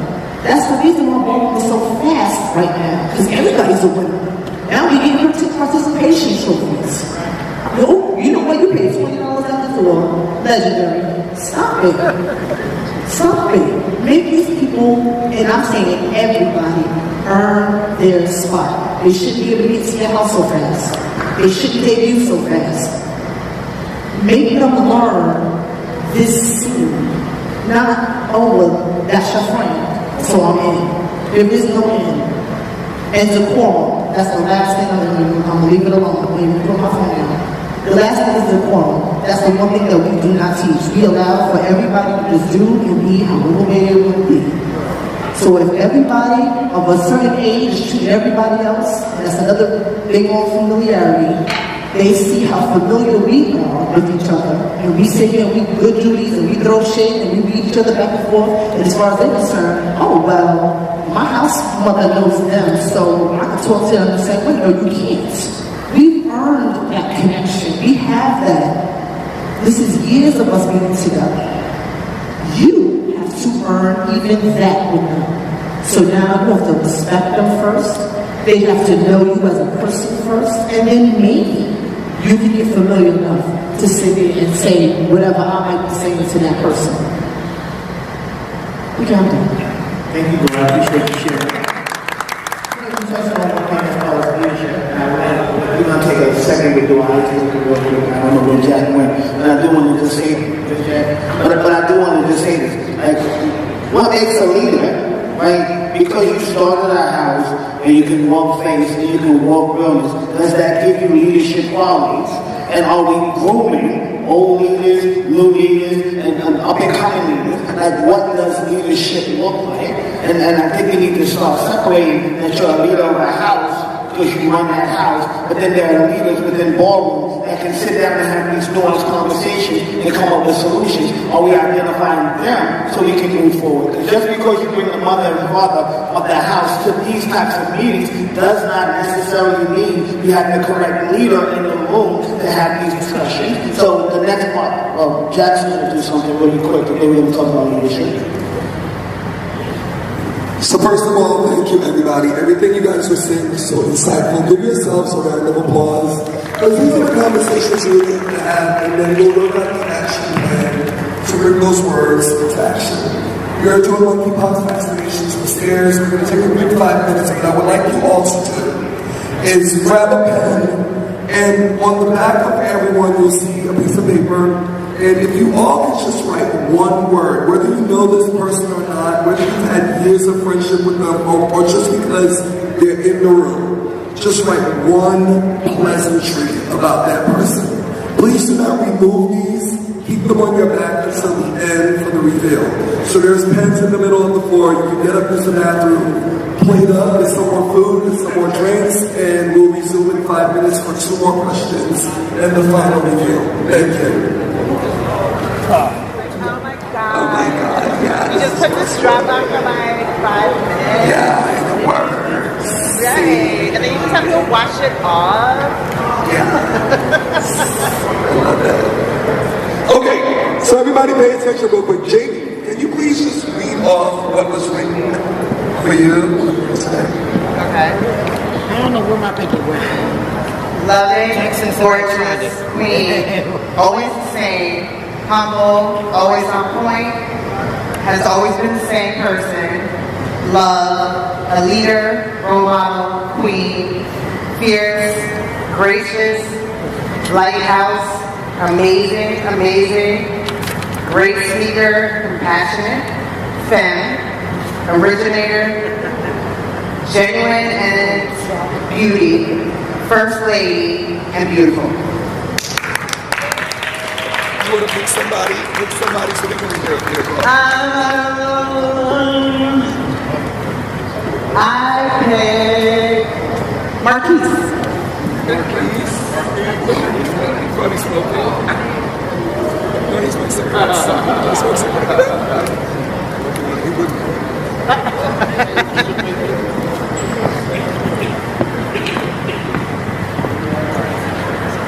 And it's okay for everybody to go ahead and take yours off your back now. They still walk around with it.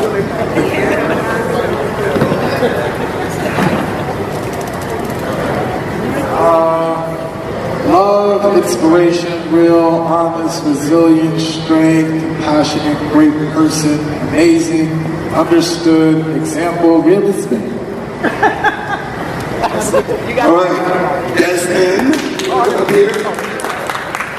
So if anybody doesn't know, this is Desmond the Amazing. You've seen him on social media. They have been a genderqueer advocate since you were what, 3? Not 3. Ever since I was born. Ever since you were born. And the reason why we're so happy to invite you here is to offer you a space that we have here. This is a safe space for everybody, whether you're not a Vogue yet or not. So as long as you keep doing your thing and don't let the world treat you in the kind of way, our people are here for you too, because our people should be. What did you see? I got love, amazing, the one we watch, the future, and fashion. How does that make you feel? I really like the one we watch. I just really like that. It's really inspiring. So the reason why we did this today, and I would like all of y'all to look at your words and concentrate on them. 12 years ago, I did the same exercise with a group of kids at one of the nonprofits that we started, the Wish Group. And to this day, I still have that paper. And no matter what show, whatever I'm working at, wherever I'm going to be far from home, far from the community, I take that with me. I still have it.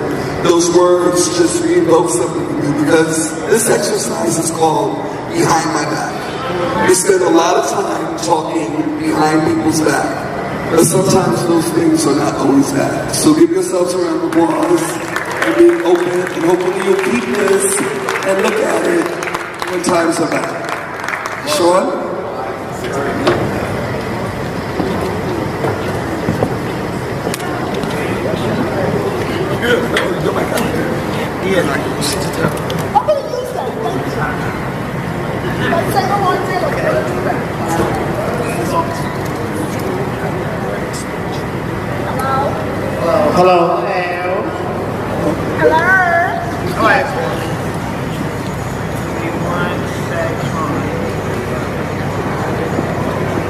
expound the rest of my questions.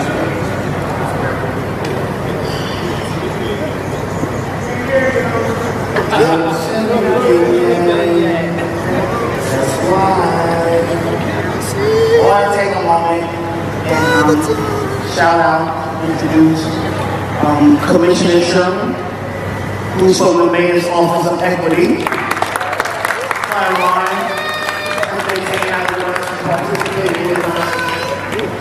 Definitely important for me to invite the Mayor's Office here, right?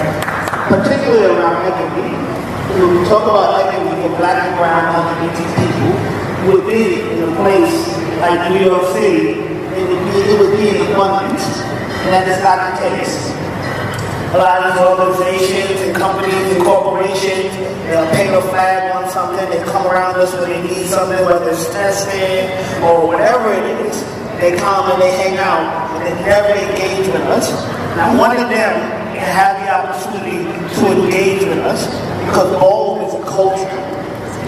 So, my last point that I'd like to make, I'm a real big proponent of monetization, right? And we are watching how folks are co-opting Ballroom as a brand.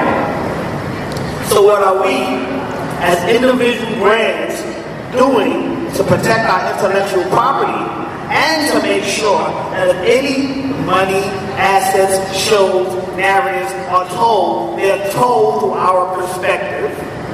How are we doing that? And if you think about the way I tried to lay out today, was all building up to us getting our house in order to be able to capitalize on what others are coming into our community and capitalizing on.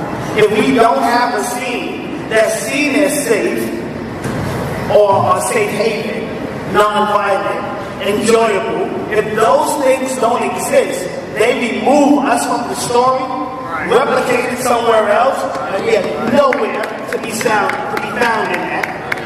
So if you don't get anything else from today, what I'm asking you to do is to see yourself and your house as a brand. And if you're doing that, how do you monetize your brand in a way that makes sense for your organization and for the culture overall? Because this is LGBT History Month, right? October is LGBT History Month. And when they talk about it, they talk about Stonewall as if Ballroom doesn't exist. We are LGBT history. We're in the mecca of Ballroom. This is history. Yet we allow them to treat us like it doesn't make sense, or that it's not viable, or that it's not profitable. And then they go show us that it's profitable and give us pennies.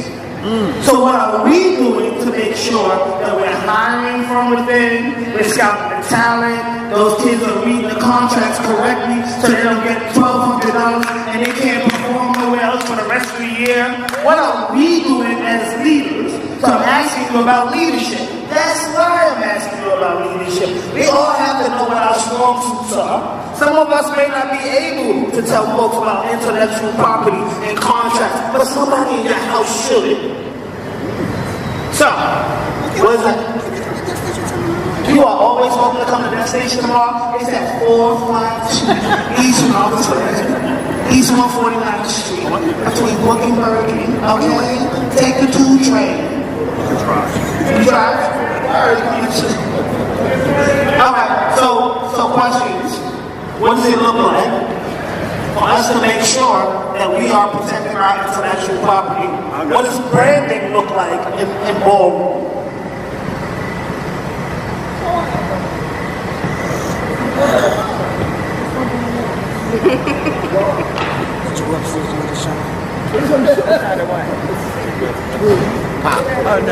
Sean, thank you for that. I really think what you're saying is very important.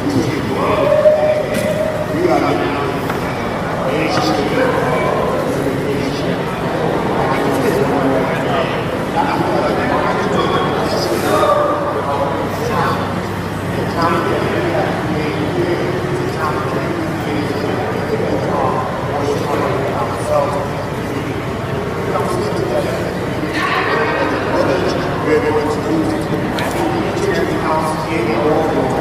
as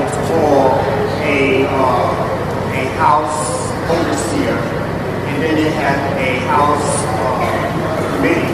So someone from each committee should be taking a class at your facility, stating and learning how to deal with contracts, what they need to know about a contract, how they should be able to take the information back to their house meeting and giving them the information that they need.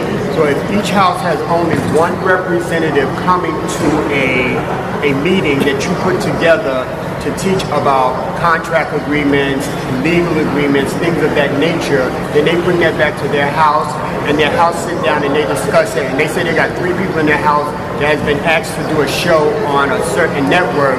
They'll have that person who has come to you and got the knowledge to be able to come back to you and say, listen, we're going to such and such TV show, and we need for one of your representatives to come with me to make sure I say the right words before we let our person fill out this contract agreement. Or we have the contract agreement, and we would like for you to read over it along with us and explain what we should take back to them. That way we can stay as a community helping each other, help the person who is being scouted. I just want to take a little space right now. Can we send to the space real quick? There's a lot of side conversation going on. I also want to take this step further, right? So yes, we should be going into those spaces well equipped, but we should be developing those spaces too. There's nothing that says we can't produce our own shows. Right. There's nothing that says that we can't recruit our own talent. We have, I was in basements doing this shit. We have the knowledge and the creativity to do it, and we even access to resources. So why the fuck we keep, it's okay. Why are we going to other people to ask other people to do something that we've done forever? That's what I'm going to say. All right. Okay. And then the corner.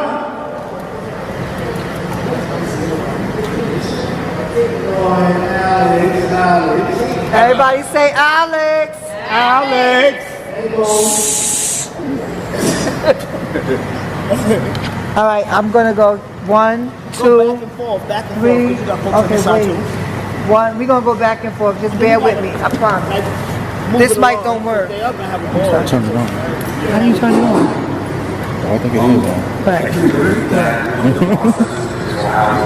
Start trying to create a 501c3 or 501c4 for their own house.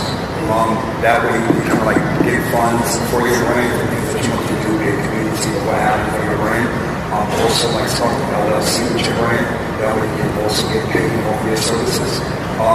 When it comes to the knowledge, many people do not have the knowledge as far as what to do, how to read contracts. But there are internet sites that you go to for information.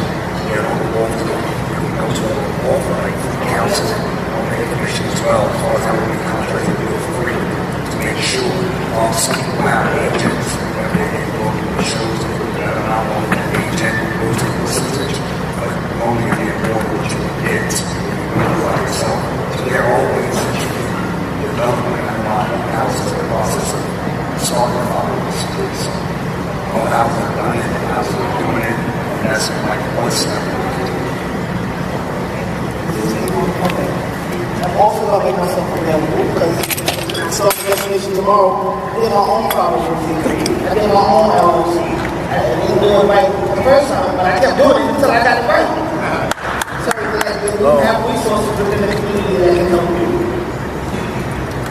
So I was going to say exactly what Sean said. We have so much talent and education amongst ourselves. We can create our own things instead of going to HBO, CBS, and that's what we do it for us. And moving forward, all of us here in Ballroom, we're very knowledgeable. We have people here with degrees, right? And we need to bring that stuff to the table. We're always talking about Ballroom, we're talking about people's history. As licensed therapists, that's what I do, right? This young man sitting next to me wrote his own book. People probably don't know that. He has a book that's been out for many years. And so these are the things that we need to start bringing to the table. You know, we have people sitting at this table with these educations and this knowledge that we can make our own shit. And like Sean said, we don't have to go to the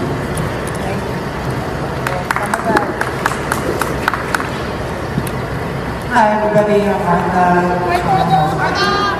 Matter, Last Matter and other houses.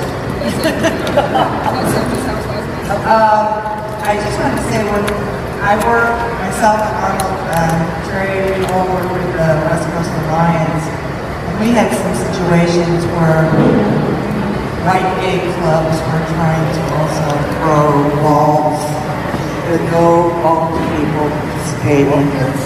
And so we went after them as a collective group. We have a much stronger voice with many people in many houses to go and talk to the promoter and say, look, this isn't right. We've also had this issue with one of the LGBT youth programs that wanted to throw a ball, nothing. They saw it on Drag Race and they just thought that was cute, right? But these promoters that are these gay clubs are just there to try and make some money. And so, again, talk about power in numbers and our brand and our community, it's imperative that we protect our community from these kinds of people that are trying to coach you on. What was the outcome? Yeah, they shut them down. Yeah, we went to their, we actually talked to their liquor sponsor for their event. And he says, oh, we didn't know. They know all the people weren't involved at all. He said, we're offering to consult with you, all these kinds of things, and we just kept pushing it. So I said, okay, we'll talk to your sponsor. And they backed off. And the LGBT pride people also backed off. They didn't understand that it's a mob. Right. Right. But it is open to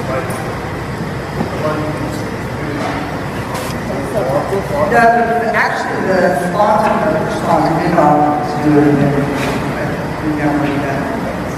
But yeah, they really recognized that they were really wrong and owned up to it. The Youth Pride Group changed the name, did that, used the parking thing, and just got all wrong.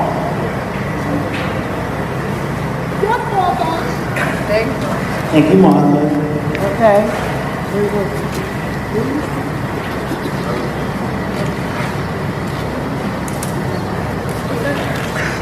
I will just tell you what I ended up doing. I got my LLC for OCA, and then I started hiring people on my own that were in the city. And being very, very strict, and we weren't involved we weren't working. What I realized in the business aspect, along with having somebody leave a contract, along with having LLCs, there's a certain level of things you have to have in order before you present any idea to these companies. So the more that a company can do for you, the more that they can dictate what you can and cannot do. And just because the company runs it and say, hey, I'm doing an event, you're the only ballroom girl doing that event, it's not making it authentic if you're the only girl. A lot of times we say yes to situations because it's somebody professional, or because they have a certain amount of followers, people like a competitive level. A lot of times you just have to flat out say no.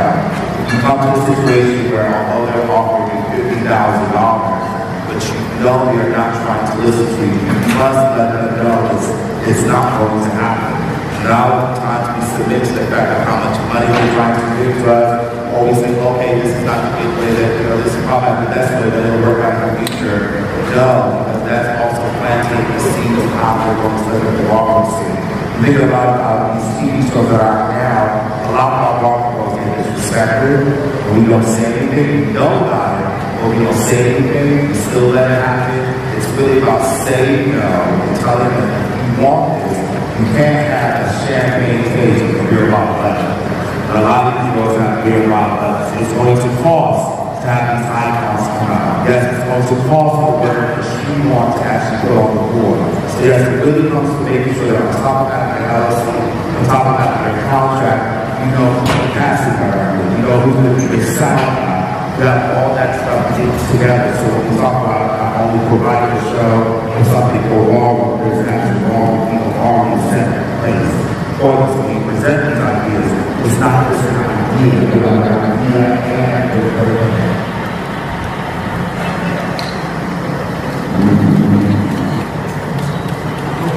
Thank you. The other thing I want to add is people in here that actually like working with all different capacities and representing the media. The crazy shit is that all beyond the walls like our mainstream culture, we be doing that with fucking rocks and holes and sisters. Do you know what I'm saying to you? The thing that we're seeing on TV is the realization of what we're doing is right? There's so many folks who now have access, have space. Photographers, consultants, TVs, actors, writers, all the things, the things that it looks like them to have these type of conversations. That's an example of realization tomorrow. But how does that happen? How do those of us who have gotten into the space come back and then give that information to the folks who are in these rooms right now who need it the most? Why don't we get people who come to the front of their heart because they don't know? Black, queer, folks, world culture, and they feel like what's right there. So talk about it. To hold the whole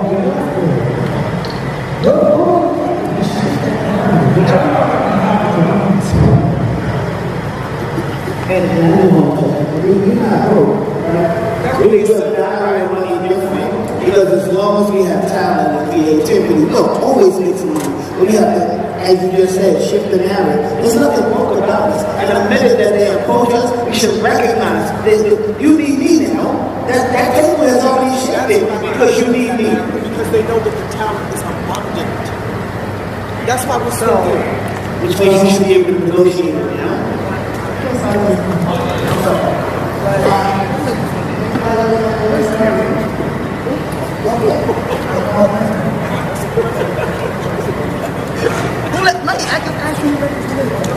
What?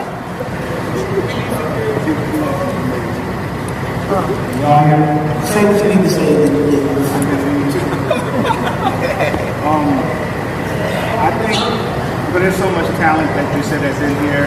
We can't hear. We can't Can you hear. hear me? Can you hear me? Can you hear me? I think they need to turn a mic All up. right, there's so much talent that's in here. We have to hold it closer. I think it's the mic itself. We have to stop being reactionary people. Waiting for something to happen for us to get motivated to do something. The same spirit that made you start a house, like David. The same spirit that made you go out and hit your first ball and made you walk your first ball. There had to be something that motivated you from the inside to make you do it. You shouldn't have to wait for somebody to get sick and die before you put up a prayer. You shouldn't wait for somebody who you can clearly see is going through something internal for them to succumb to it, for you to pay attention to it. And the same thing when it comes down to our community, it shouldn't have to be until somebody screams robbery, it was taken, or that HBO didn't treat them fairly for us to decide we need to self-empower. We can sing this song so many times that Beyonce really makes to it. There's no reason why we can't come together and do things. I sat there for a brief moment and listened to people recycle and regurgitate the same thing over and over again. And it doesn't change unless you want it to change. It's like you can't just look at the scale and say, maybe the weight will go down if you don't do anything to assist it. So if you're not going to do anything, then they show one, but it's fantastic. But if you want to do something about it, start fresh and have the meetings with your members. Start talking to your members about what you talk about today. Let the information sink in and see where it applies to you, and then take it further to your charity. Because that's where it starts.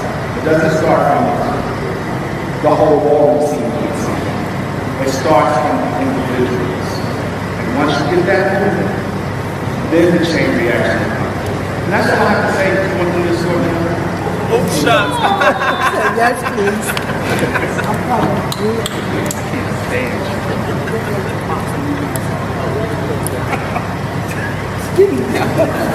So, also, in conjunction with what everybody else is saying, also, could look like sharing. When we just, not just sharing information that we have. If you are doing something, picking somebody out and including them into it, it doesn't have to be a person in the house. A lot of times when it's those included within our own circle, it limits our availability to the world. If I know that I have a production company and I'm only using my house, and my production company hasn't gone much so far, maybe I should look outside, and I know that Precious is a phenomenal lyricist, and I got the beat I want to use, whatever like that. But Marquise is not available to do it, and I only want Marquise. I cannot put Precious on the track to see how it sounds. You know, we have to be community.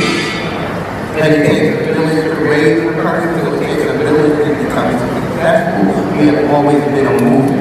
Like you said, Sean, everything, like what you said, everything we've already done it, we're doing it, we continue to do. But now we have to expand on what we have to do. We have writers, singers, dancers, actors, directors, screenwriters, we have all of that. Tell me one time a day, you know, we have photographers and operators. We can create our own production.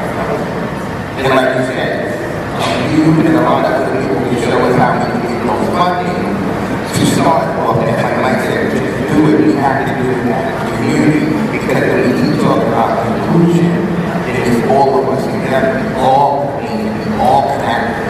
And we take examples from the celebrities that was like Maria, she did that movie on Netflix. She gave 10% to each member on the production. We have to get to 10%, so we can grow to 100% together.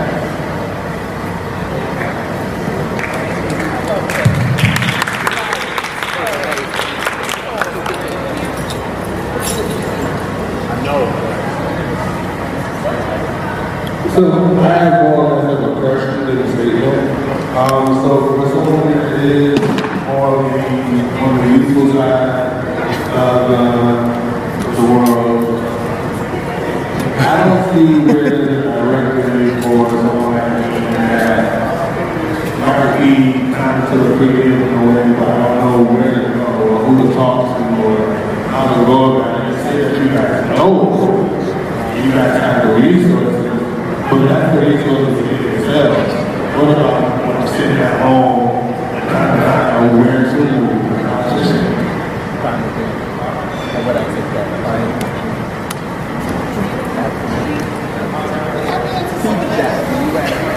Sean, you want to answer that? All right,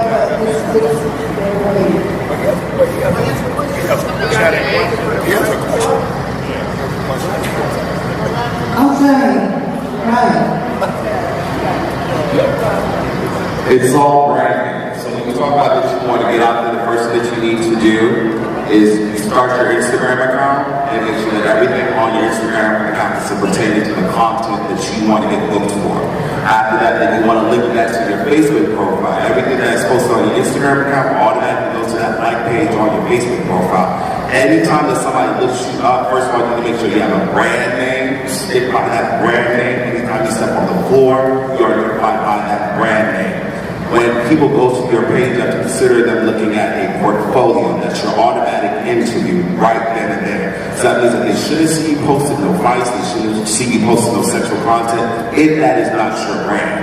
They should not see you posting anything controversial. They need to see that you are serious about your work.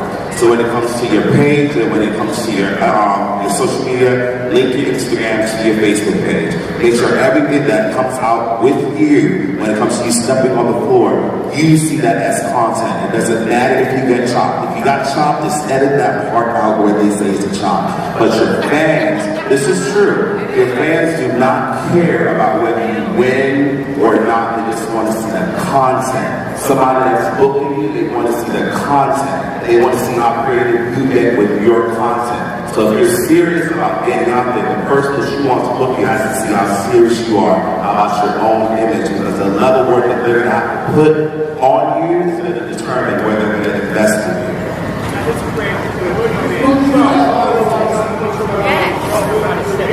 I think I just said it. You started an Instagram account.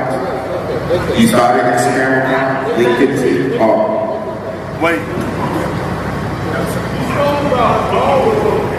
My question. My question was about someone involved outside of wanting to just do runway or Vogue, or and say if I am a future director, if I am someone that wants to become a psychologist, or that maybe I just need help in that and I want to go to somebody. How do I know that she's a psychologist if there's no directory in the community outside of you just doing outside of you doing exactly what you immediately responded?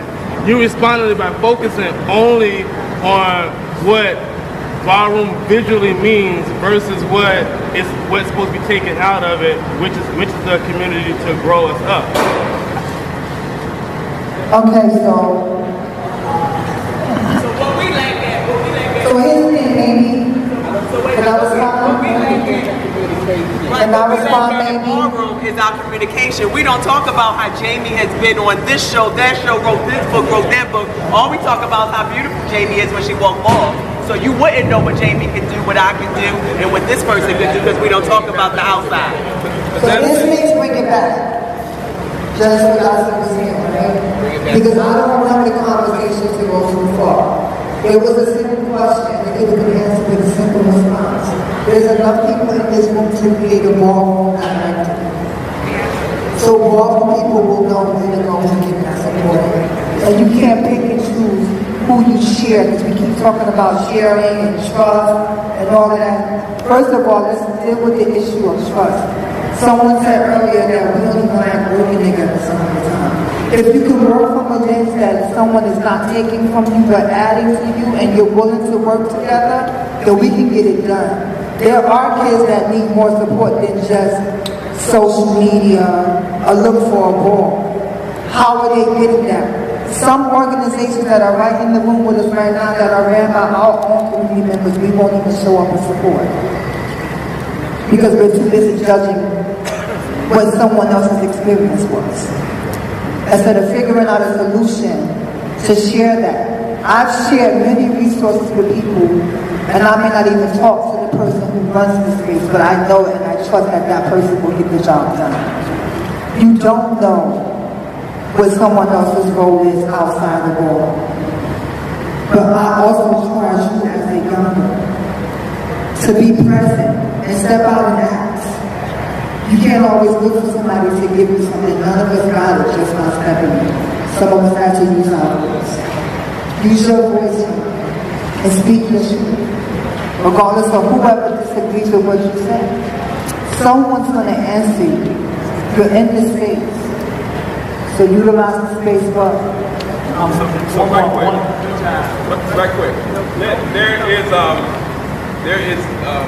That's why we at House Lives Matter ask that whenever we have the convenings and the conferences, the stuff that we talk about, we ask that the people that we invite in to bring that back to their house, and bring that back to their kids, and so forth and so on. Because we do have a health equity guide and a business guide of all businesses. We do have one HLF is doing, and it will be out soon, very soon. So it has all the businesses from the ballroom community and all the health equity guide used throughout the country.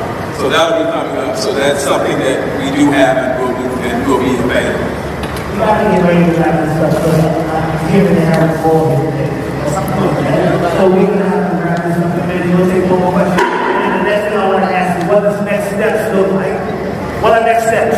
Are we having another meeting?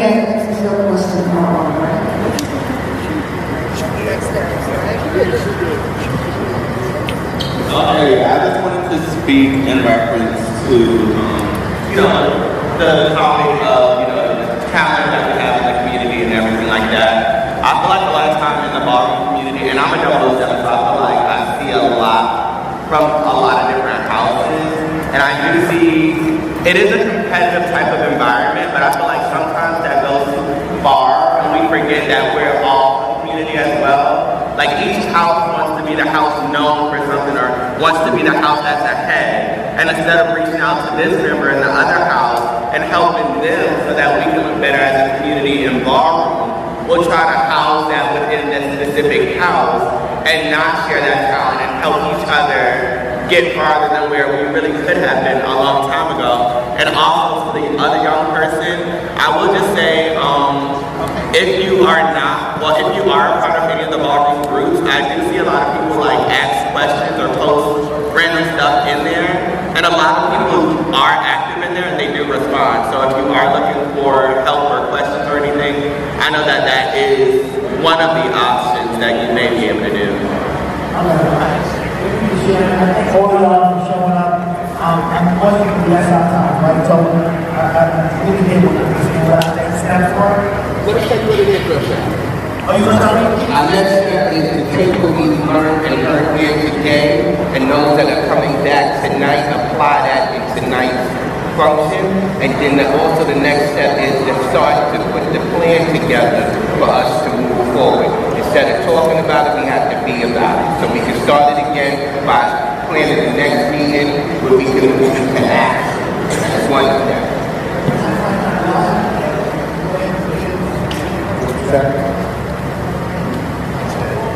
Okay, so we're partnering together. Yes, that's what I just heard.